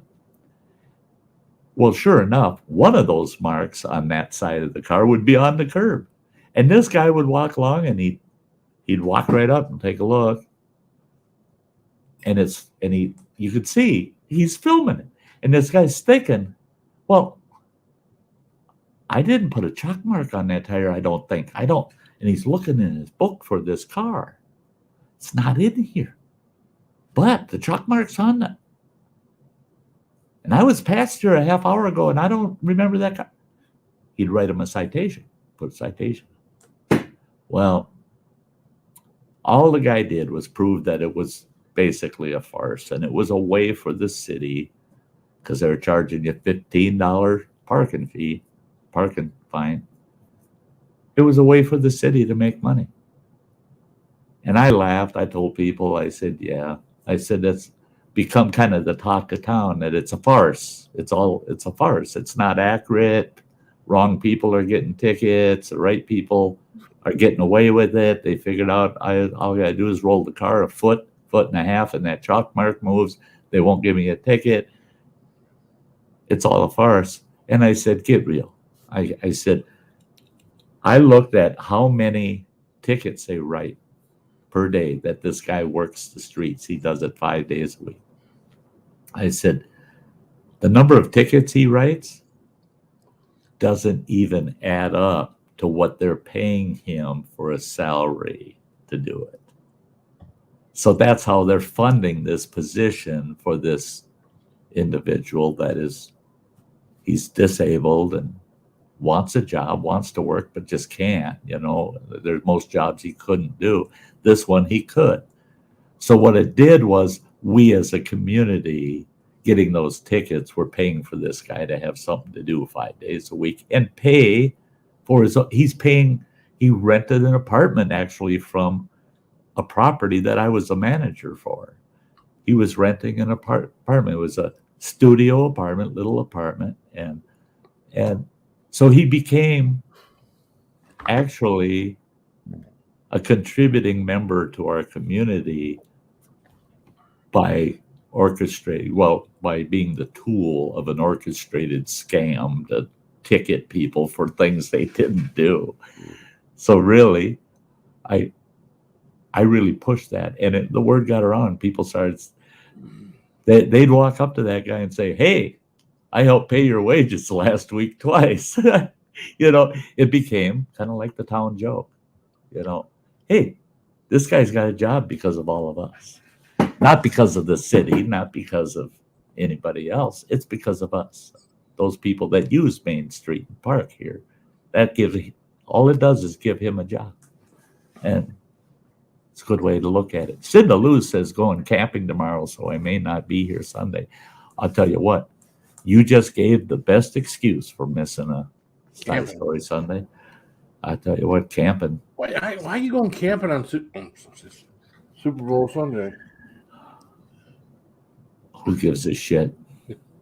Yeah, I've already been asked. Are you actually doing Sty Story Sunday? Like 80% of Americans. I'm sorry. They asked me, "Are you doing Sty Story Sunday?" It's Super Bowl Sunday, and I said, "Look at me! I got 3 screens going here. You don't think I can watch Super Bowl and do a live stream at the same time? If I've got one viewer, that's all right. I got somebody to chat at while I'm watching the game." I can always put my laptop with my camera on my lap. It'd be different. It'd be a different look for me, and be in the living room and watch the Super Bowl. I mean, I'd have to mute it, bring it down, the volume down a little bit. I don't know. I've done it. I've got headphone jacks, speaker jacks on all 3 TVs. I can mute this one, put a headphone jack in this one, and run a single earbud in this ear. And then I run an earbud from my streaming in this ear. So I'm listening to the game and what's going on here at the same time. My head would explode. That's once you learn how to set those volumes just right, you get all the game highlights without it really being an interference with talking. It's like you got the radio on in the background. Yeah. Ain't that terrible? Yeah. Well, Lawn Dog, I wasn't happy with the NFL the last 2 years. So, and I'm still not really happy with them. But, 2 years ago, what they were doing, and I'm not going to go on all the political stuff, but you know what? Yeah. Yeah. I got away from. They could kiss my big, hairy, white ass. The thing is I've watched the evolution of sports all the way from the early 1960s on. Oh, you've seen it before then. Never mind. And all of the changes in our sports over all those years, and then now, I've never seen such an impact as when they start bringing politics into sports, allowing it whatsoever. And all of a sudden, there was a huge transition amongst all my sporting friends out there. Half of them, they were lifelong friends and buddies, and they loved any game issue. You could bring anything up about any game, and boy, they were ready to go. Now it's like, oh shit. You bring up the NFL, you bring up the NBA, you bring up any of them, and people's reactions are like you're bringing up politics. It's like, oh shit, I don't want to hear this again. And it drove a lot of people away from the sports. It actually did. And some of them are closet sport fans now. They're not the public sports fans they used to be. And I ended up that way, kind of a closet sport fan, but not following it well. I didn't follow the NFL like I did for years. I mean, I was begging when our team was hot and going. I was all Packers, man. Yeah. And you come in my house and it was Packer everything. It was Packer everything. The Packers, if they had a group of players coming to the area, do a little promo and oh shit, yeah, we got to go down and take grandkids down or whatever. And you had to be there, had to be a true fan. And all that, I mean, as devoted as we were, fans as we were, there's a lot of Packer fans out there like to burn me at the stake today. Yeah. The hockey, yeah. I used to really be into hockey, and then I got away from it. We used to have a really good team here, and then we don't. So that yeah. Well, that's like the North Stars. I mean, I was a big fan, man. I was at the rink anytime there was home game, man. I played hockey in high school, and just be competitive. You don't have to be the number one team at the top of your division every year. Just be competitive, and people will watch. Well, when it got to the point where, I mean, I'm watching more guys get sent to the box for minor little checks. I mean, they give an elbow check, or they'll do a swing back with a heel kick to somebody's calf and knock them down. Boom, you're in the box. It got to the point where hockey became so, it's got to be a safe, fun sport. You can't be so. It's not hockey. And I tell you what, that's not the hockey I knew for about 30 years, where it was, we're going to hit that ice and we're going to kick his ass, man. We're going to get out there. I can't wait to get on that center, man. I want to take him down. That son of a bitch, a couple times slipped me a quick one with goddamn stick up the back of my thigh after a goddamn drop of the puck. I'll fix his ass next time. And you go out there and you bust his teeth, man. You knock him down, and boy, you do that shit nowadays, man. You're out of the league.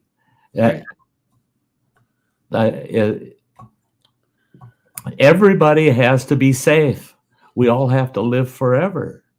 We all have to be careful. We have to be protected, We know.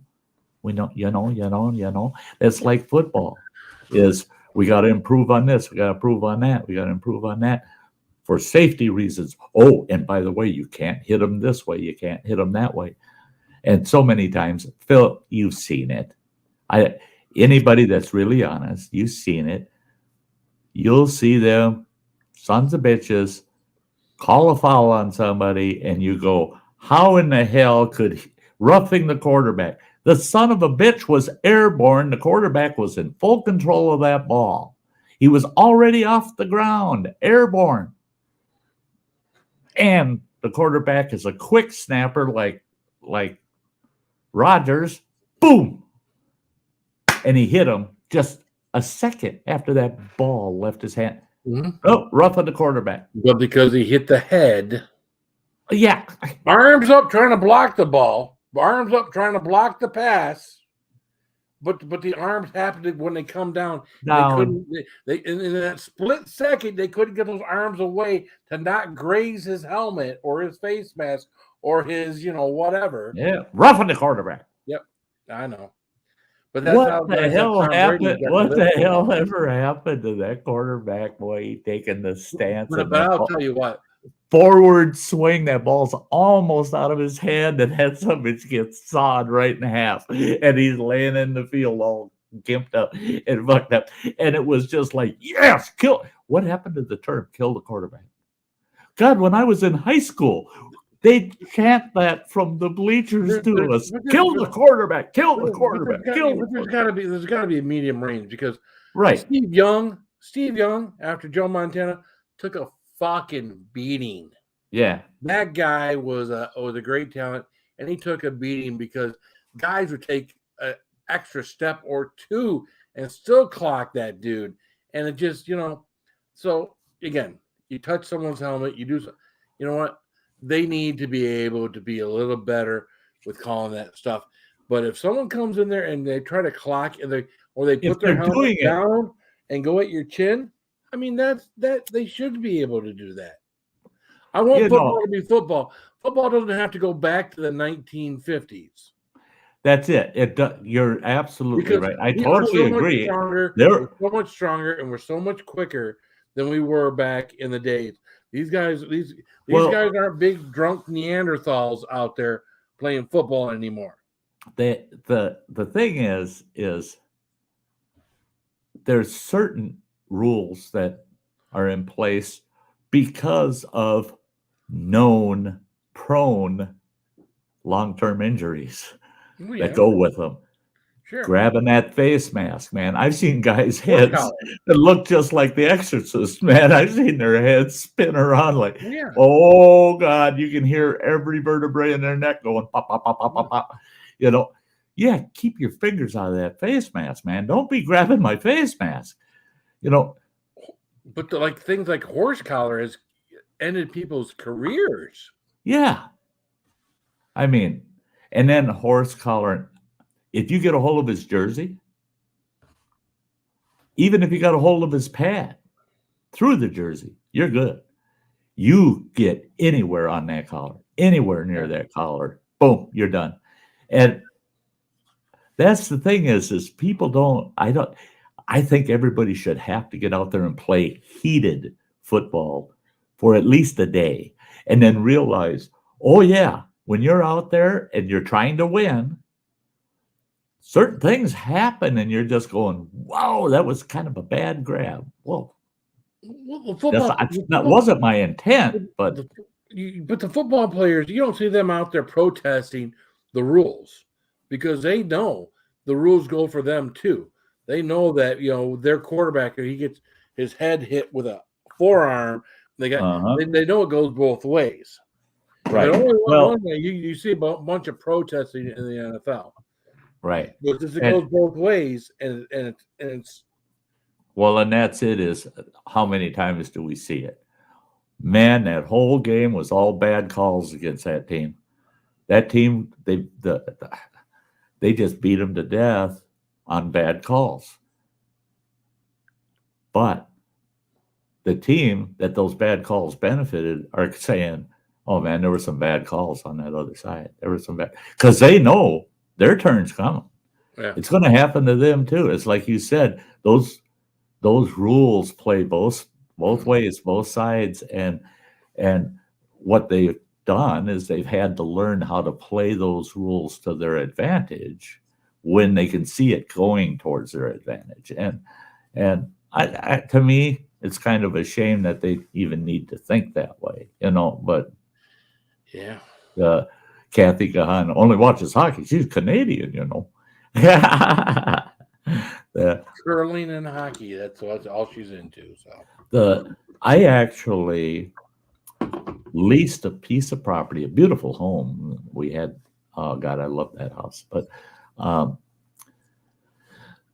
we leased it from this fella, and then he sold the property, and I was real nervous about the new owners, and got to meet them, and we got to actually become friends. And then they said, they wanted to move into the house themselves. So we had a 5-year lease on the property, and they were going to let us out of the lease early. And I said, let us. No, I'm not going to let you let us out. I want the lease to stand. Well, no, we want to move in at such time. I said, buy me out then. Well, they're good people. We sat, negotiated, and they bought me out of my lease. And it worked out good. I had relocation funds, blah, blah, blah. It all worked out good. Well, when we got to know them a little more personally, they're kayakers. They love to kayak, and we kayaked together and did a lot of things. Well, they come to the house one day and they said, just want to let you know, anything needs to be done on the house, just get it done. Just do it, and you can bill us back, whatever, we'll cover it. And I said, what's up? And they said, we're going to be gone for 3 months. And I said, for 3 months? They said, yeah, international curling competition. I said, say what? They said, oh, you didn't know, but we're curling competitors. I go, you got to be shitting me. I said, that's insane. They said, no. And the guy's wife says, he's been the U.S. curling champion for 2 years in a row. And we're going over to Scotland. We're going to spend 3 months. We're going to spend a month and a half over their training. And then we're going to go through the international competition there in Scotland. And then we're going to spend a week at the tail end just hanging out. And then we'll be home. So we'll be gone for 3 months. Cool. I never had any interest in curling. I think I only watched it once or twice. I said, now there's a bunch of damn fools for you out there sliding rocks around on a hockey rink. Get the fuck off there. Let's play hockey. Right. But they got my interest in it. They started talking about there's a lot of technical skill involved in that. And it really is. And I looked at them and I said, one thing I realized about curling? If you can slide one of those stones, or you're good at sweeping the floor, you can be a curler.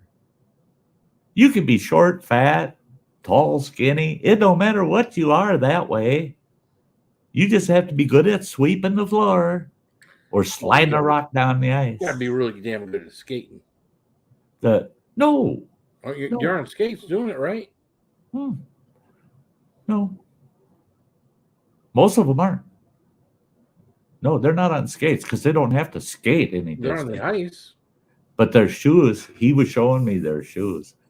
They got these tiny little nubs on them. And them sons of bitches, it's like walking on dry blacktop. Oh, really? Yeah. Those things were sweet. I put his on and I'm going, oh, yeah, shit. I said, I'm not, and because we had a pond that was all froze out back of the place. And he was showing off these shoes that he had gotten. They're brand new. He's come to the house. Check these out. And he says, you got to. I said, I don't get it. He says, you got to try them. So we went down to the pond. I kicked my boots off and I go to put them shoes on. I'm going, holy shit. Yeah, he wears like a size 13. I wear a 10. So I got out on that ice and I'm going, God, these things got traction. And what did I do? Tripped myself up, fell on the ice. He goes, He goes, yeah, you don't need the slipperiness. You'll just fall on your ass anyway. He says, a curler, you're not. I said, fuck yeah. Well, if you get on the ice and you got the right shoes, don't act like it's going to be slippery. If you act like it's going to be slippery and you got the good traction, you're going to fall on your face. Yeah. So what the heck? I'm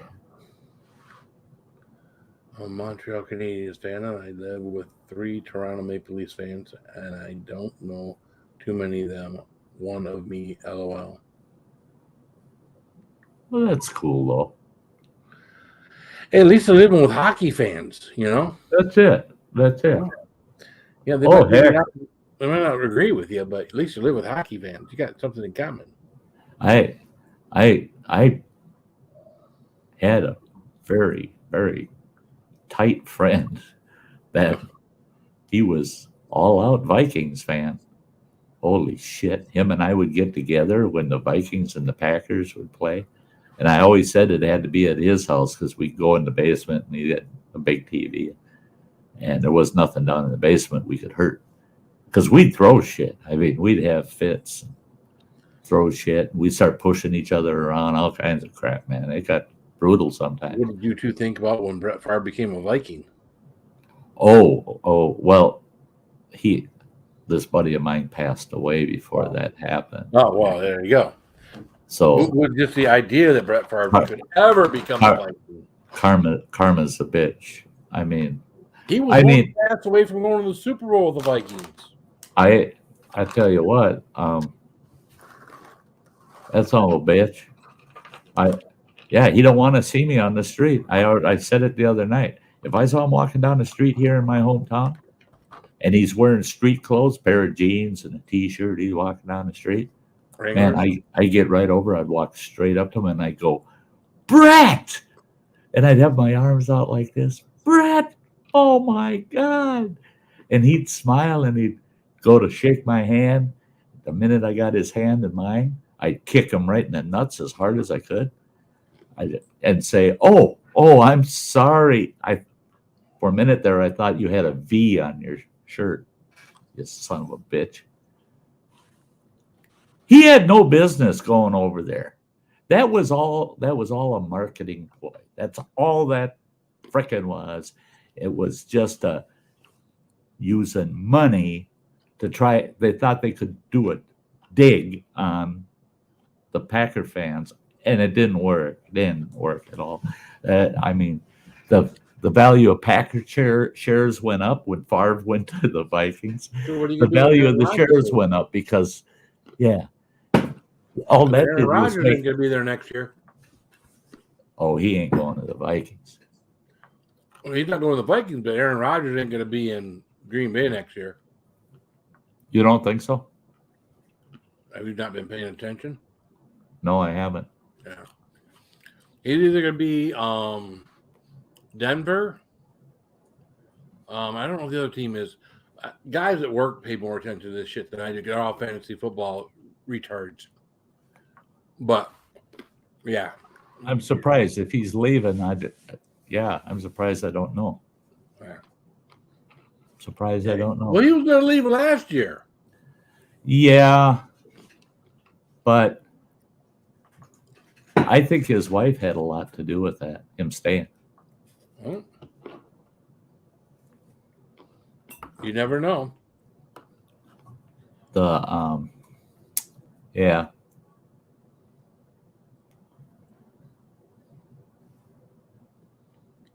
Look at the chat. And again, I live in California, the land of fruits and nuts. Give me a second. I'll be back again. Okay.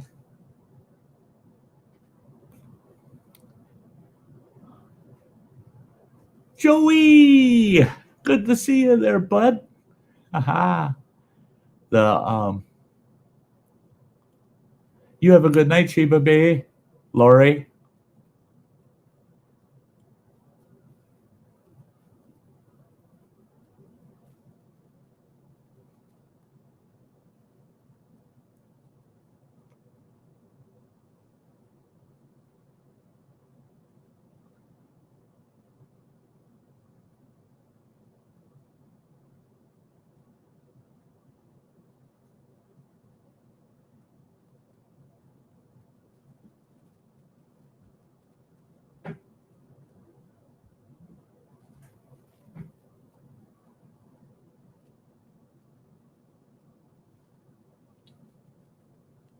Yeah, Lawn Dog was talking about where he's at. You can't, no ice there. At least no natural ice. You got to have an indoor arena if you want ice. When I was growing up, we had a neighbor. I mean, his dad was the best, man. He put in a skating rink in their front yard that was equivalent to half of a hockey rink. And it was marked. The rink was all marked, everything. It had a goal he had two goals, but usually we take one down and just use that half rink and use it for practice. But we'd have neighborhood hockey games where we just use half rink, and yeah, we kept that. And everybody in the neighborhood that skated, we'd all pitch in, maintain ice, shovel the rink, go out there and condition the rink, spray it, let her freeze up, get fresh ice on her. Yeah, it was sweet growing up, man, having that rink right there. And then we owned 2.5 acres in town, and our property where the house, we had 2 cabins and the main house, where they sat was on top of a hill, and then the hill went down and it flattened out for quite a long ways.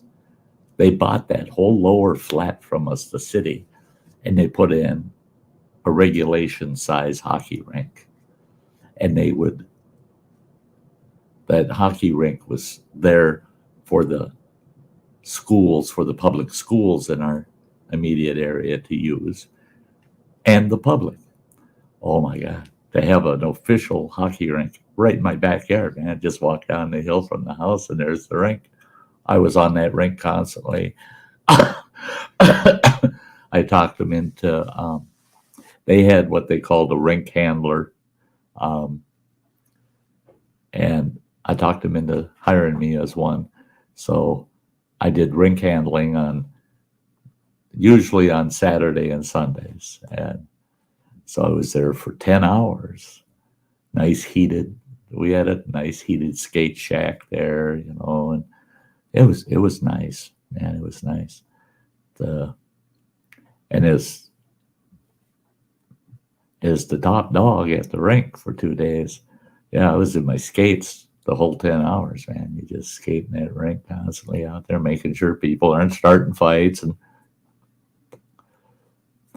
And if somebody wants to have a hockey game on the ice, I'd get out there and run the tape across, and they'd have to play half rink because it was open to the public on Saturdays and Sundays unless there was a feature game or something going on.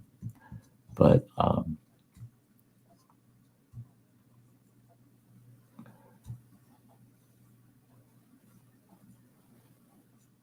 that's me too, Kathy. I don't know if my ankles, I broke my ankle just a couple of years ago again. That ankle's been broken 3 times through history, and I don't know if I dare. I think about it now. I could cross country skiing, I suspect, without too much issue, but downhill, even with a high end pair of boots, I'd be nervous. Same with skating. The top of the line pair of skates, and that ankle would just make me so damn nervous. So I haven't been in skates for over 20 years. Yeah. Loved it when I did. Loved it. Loved the ice.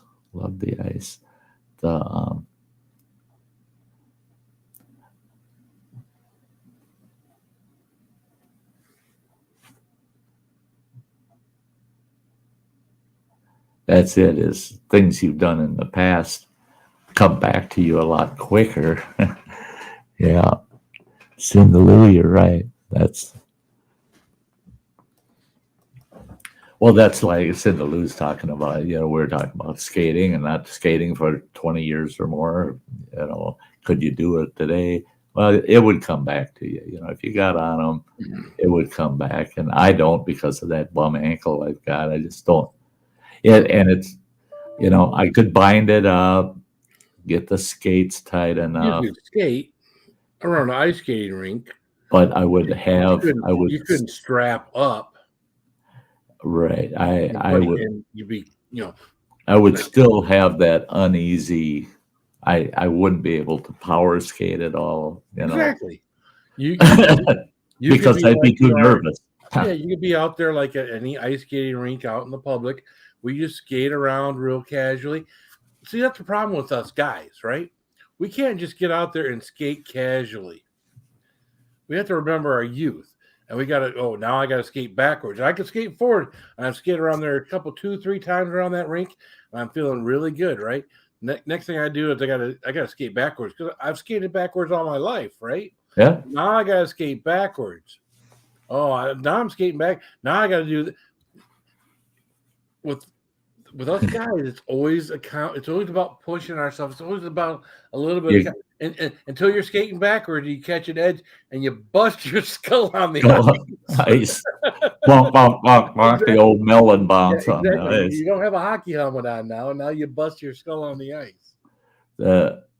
That's it. Things we used to do, and we get out there and we push ourselves going, well, I used to do this, so I'm going to try that. And you crash and burn, and you're going, I guess I can't do that so well anymore. Maybe if I would have taken a little slower, I would have done okay, but I got to push myself, Look, guys, that's just what we do. We just can't go out there.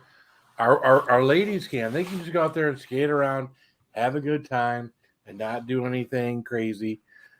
I think it's just in the blood of a guy. If you do this, and you know what? I'm skating. Oh, yeah, I feel great. Backwards. All right, I feel great. All right. Now I got to go a little faster. Yeah. Now I got to do this. Now I got to do that. Yeah. It's in the DNA. I saw the word coyote mentioned, and I got to tell you guys this. Coyote. 3:00 this morning. This is no shit. I'm sound asleep, man. And I'm having a pretty good night's sleep. And I'm just sound asleep. All of a sudden, I woke up. The hair on my arms is standing on end, and I'm going, Jesus H. Christ. I jump out of bed. I wear a CPAP machine, pull that son of a bitch off, and it's still running. You're supposed to shut it off before you take the mask off. I don't know. I ripped the mask off. The thing's laying on the bed, hissing. And I run to the window, and I open the curtains. I look out there. What woke me up was the screeching, yowling, howling, nasty. I've got 7 coyotes right across the street from me in the neighbor's yard. He's got a big-ass yard. He makes me think of your place, 6 acres, but this guy's only got about 3. But between him and us, there's 7 coyotes standing out there, screaming at the moon, raising hell, just squealing and yipping. And, really? And I'm watching them out the way, you sons of bitches. And I run downstairs. Now I'm wearing pajama pants, a t-shirt, no socks. I run downstairs. My boots are at the bottom, just like the days when I was in the fire department. Man, I jumped right in them boots. I'm in them boots, grabbed my coat. I'm just getting it on as I'm getting out the door.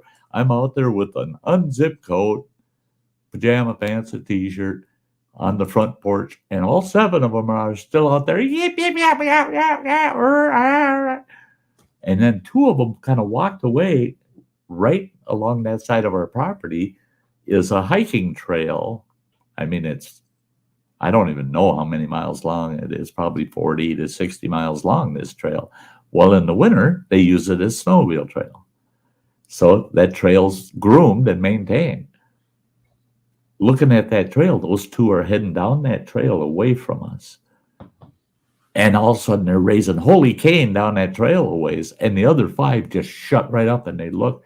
And I go, yeah, shut up, get the hell out of here. Not one of them. I'm no more than 100 feet away from them. Not one of them turned and looked at me. And I yelled at them, and not one of them looked at me. All of a sudden, the whole pack of them just went nuts. And they take off down that trail to where those other 2 went. 7 of the damn things. Mm. Now, mind you, I live in the heart. I'm only,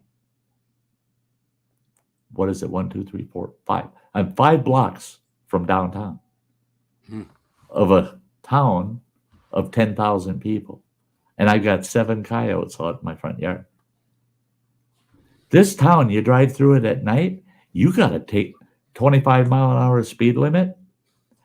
If you're on a street where you can see far enough down the road and there's not a lot of side obstruction, yeah, you might do 25. Otherwise, you're keeping it 15, 20 miles an hour because of the freaking deer.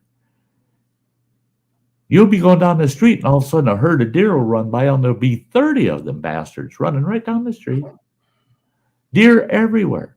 I could feed a half a dozen families all year just shooting deer in town, and you wouldn't see a dent in this population. There's so many deer. Now we got coyotes. Coyotes galore. I told Running Water, I said, them damn things. I thought it was living back at camp. All of a sudden I got coyotes outside my trailer. Yeah. The Cinder Lou used to play hockey with the boys in school at lunch. But the boys wouldn't play hard with me. They let me play. Damn beard. No, I like it. It was gonna be in rubber bands tonight because I was working. I was taking out a bunch of junk, recyclables, and trash earlier. And I had it in rubber bands. So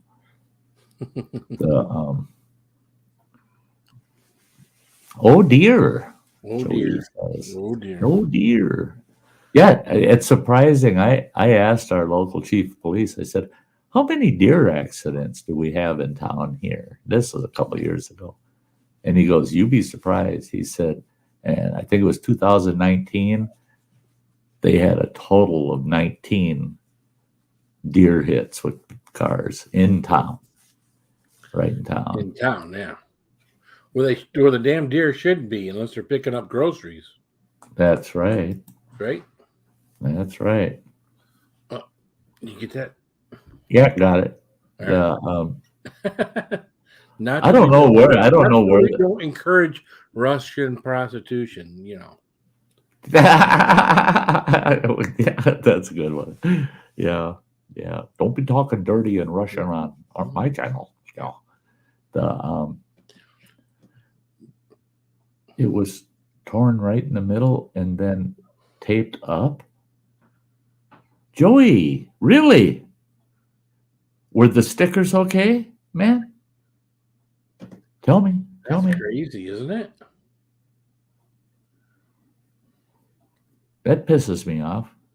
I tell you, I'm pissed. I am not happy with the U.S. Postal Service anymore at all.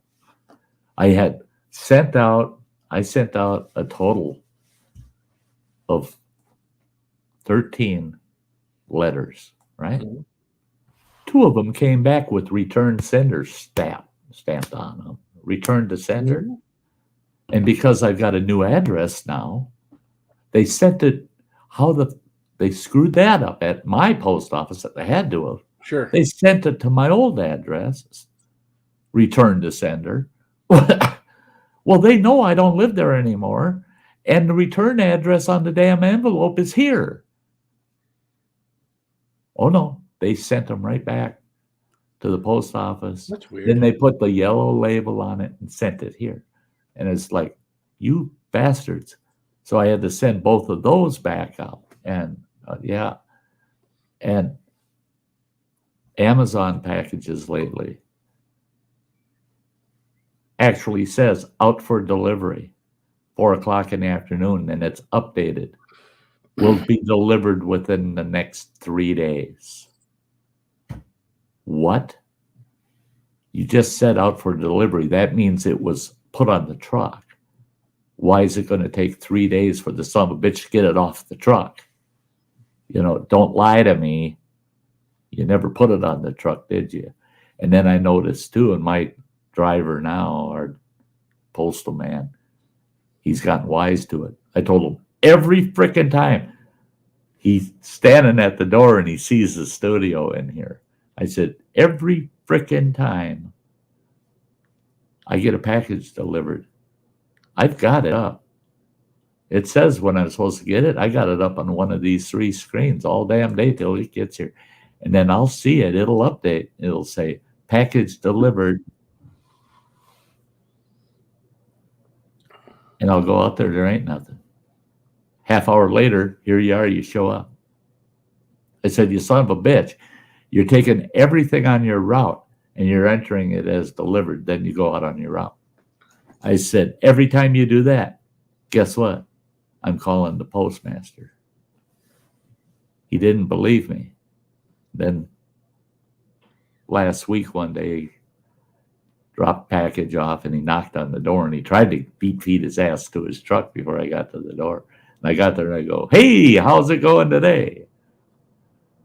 And he hadn't marked it as delivered yet online, you know. And he goes, I got to get back to the truck and enter it as delivered. I said, good for you, bud. Grab my package. You son of a bitch. Don't lie to me. I'm sick and tired of this bullshit. And then tell me you delivered it.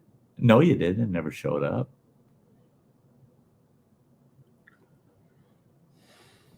But they're on his laptop next to Phil in the hot damn show. Cool. That's great. That's great, Joe. Thank you. What Old Man River is saying, Sty, when I was a teenager staying at my great aunt's house in the country, you did? I hope you enjoyed it. A coyote howling, and I shot it in the butt with a BB gun. I real tempted. Maybe I'll get myself a 22 caliber. It's like a BB gun. Your air rifle. Well, you ain't hunting squirrel with a BB gun, but that 22, the 22 air rifle I had, man, I ate a lot of them squirrels. In the right spot, you take down something with a 22, but you take a man down at 150 yards with a 22 rifle. It hit in the right spot, yeah. Yeah. I've taken feral dogs down at 150 yards with my 22. Sometimes it takes 2 shots, but usually got them with the first one. And most people aren't sniping in with a 22 at 100 yards either, or 50 yards, or 25 yards. They're tap. I see that's the problem with people with 22s is they want to go out there and rapid fire. Right. I've taken deer down at 75 yards with 22 with headshots. Well, that's got to be a pretty precise shot for a deer with a 22. Yeah, deer head's that big. And if you can't hit a muskmelon or a cantaloupe at 75 yards with a 22, right? You got to hit that thing in the fucking brain with a 22 in order to take it down. That skull ain't that thick, I guarantee you. You got to hit it in the brain. Yeah. And the brain pan is everything from just below the eye sockets all the way back behind its ears. Yeah. So everything from below its eye sockets up is fair game.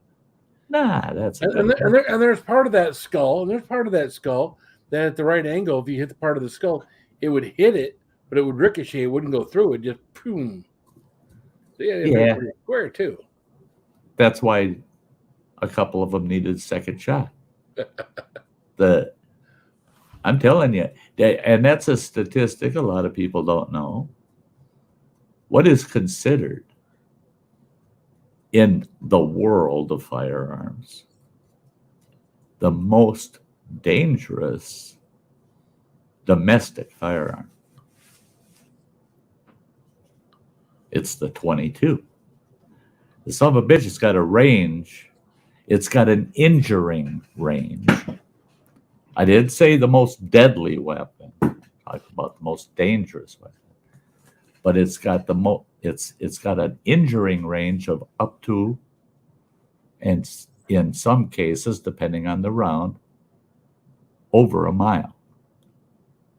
It's got a kill range of up to 250 yards. 250 yards. 750 feet. It's got a killing range on a human. And it's the most mistreated firearm. It's treated like it's a BB gun. It's not much better than a BB gun. And It is a lot better than a BB gun. Man, Phil, you got to get into your ballistics and you got to look at some firearm history. How many assassinations in this world were done by 22s? Well, 64% of known figures were killed with a 22 caliber. What was Reagan shot with? the close range. 22. Close range. So you're going to come up with an excuse that 22 ain't shit. I'll tell you what. No, I'm not saying. But now you got to hear me out. I have all these the end of the worlders telling me, "Oh yeah, I got this, I got that." You know, my AR, boy, that's going to save me the end of the world. And I tell them, shit hits the fan. First fucking thing I'm going to do, I got me a special spot in the house. I ain't telling you where, but I can see a beautiful spot where I know people move through. And the first son of a bitch I see that's overlaid and he's packing around about 20 clips on him and he's got his AR. Guess what? I got 20 clips in an AR with one fucking 22 round. Because my 22 is what's going to knock his ass down. I'm going to have me an AR and a bunch of clips of rounds to go with it. Why, if you're waiting for him, would you use a 22 and not use your own AR? Because I don't want to draw attention to why should I own an AR? I'm going to take one. I'm going to get one for free. That 22 will not draw attention to its point of firing. That 22 will not draw attention to where it was fired from. That you know, yeah. You can sell me all the bullshit in the world, but I've been down the ballistics trail for about 45 years now, and yeah. Everybody wants all this overkill. That's like this buddy of mine. Okay, he owns 80 firearms, right? He's got all these assault style rifles, what people want to call assault rifles and shit. And that a gun is a fucking gun. Is a gun. Is a gun. Is a gun. I mean, if you know what that gun will do, every gun has its limitations, has its abilities, it's blah blah blah.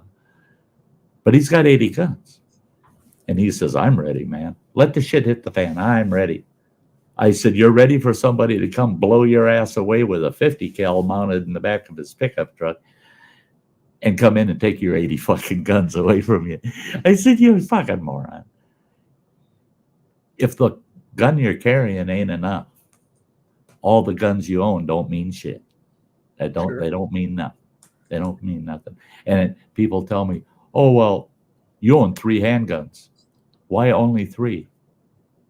I said, "I own one more than what I can use. I've got 2 hands. I own one more than I can use." So I'm already ahead of the game. Same with my rifles. You know, I got a half dozen rifles, but only one of them is going to be really come into play because. So why didn't the U.S. military just equip us all with 22s? No, because that's. You just missed what I just said. Every firearm has it's got its advantages, it's got its weaknesses, it's got its purpose.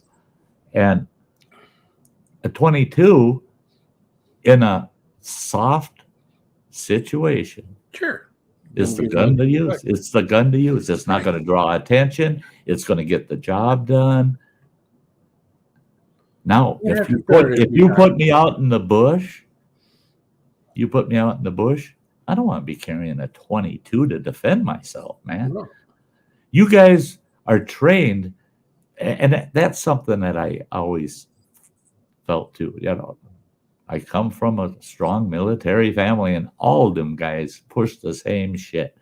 And I totally agreed with them. They said, your best defense is a strong offense, right? Okay. Sure. They said, we're first trained to be defenders.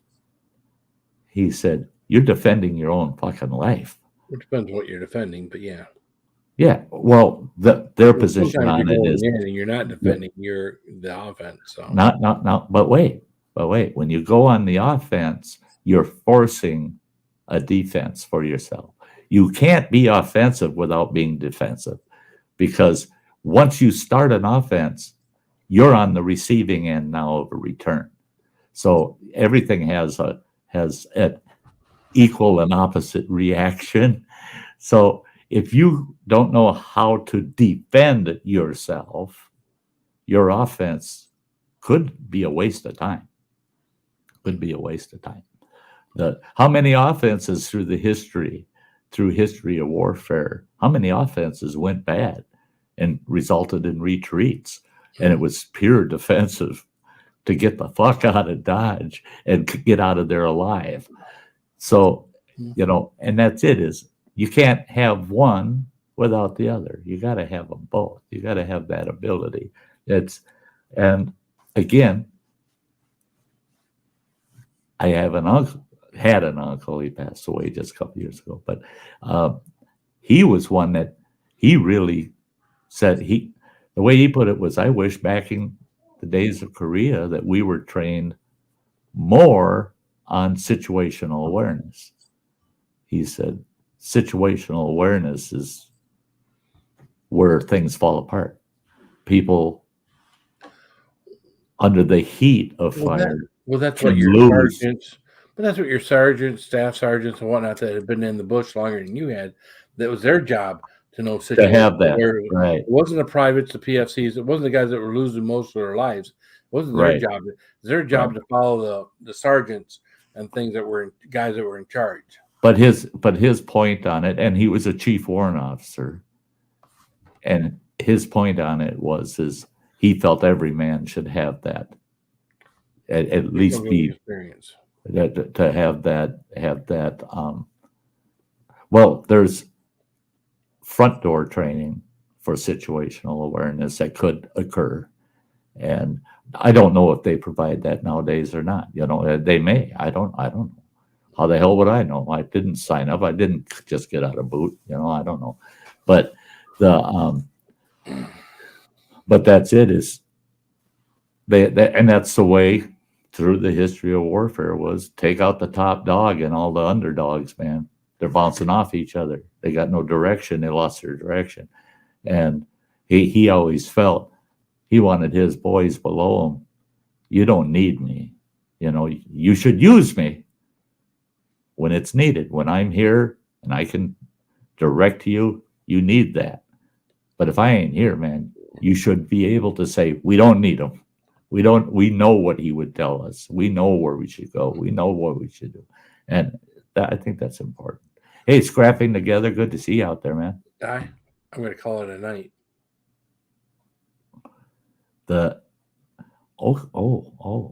Yeah. It's about that time, isn't it? Jesus, we're over 2 hours tonight. Yeah, you can keep going, but I can't keep going either. I got a bunch of work to do tomorrow. Shit. And I've got a show tomorrow night. So the life has been having its way with me this last 2 months. So Mayberry U316, it was great to see you. I just saw that you're up there in the chat, and we've had a good time tonight. Lots of conversation all over the board. And Cinderlou thinks I need more than a 22 in case zombie apocalypse. Oh, no. Zombie apocalypse, I'm running out there and I'm going to go, whoa, don't rip me up. Don't eat me. Here, just bite me in the wrist. It's going to hurt, but I'm going to be one of you guys. I don't want to, no. Yeah. I want to be on the zombified side. The fighting off all them sons of bitches. I watch World War Z. I don't know. No. The only thing is, I'm going into it now after watching that movie. I am not going to be at the bottom of that pyramid getting over anybody's wall. Yeah. I just want to catch common cold. I'll be just fine. They'll pass you. How would our government handle that? A zombie apocalypse, Well, we got a zombie apocalypse happening at our southern border. They can't handle that. Wear a mask. There you go. Wear a mask. A zombie mask. Yeah, we'd all be wearing zombie masks. I got it. Yeah. Hey, good note to go out on. Hey, guys, thanks for being here tonight, everybody. Love you all. My partner over here, Phil, man, he's like clockwork. Everybody loves seeing you, man. I love it. Keeps the being here. chat going. Yeah. You take good care of yourself, buddy. Well, If I don't see you before, if you're available, come on over Sunday evening, we'll man. see you Sunday. We'll always do. Yeah, it'd be great. So we'll see y'all. I'm going to grab this gal with the fur coat and dance my ass out of here, and we'll see y'all either tomorrow night at 5 p.m. or else Sunday at 7 p.m. And don't worry, I won't be late. Bye, Peace. guys. Bye, Keep guys. it spicy. Keep it spicy.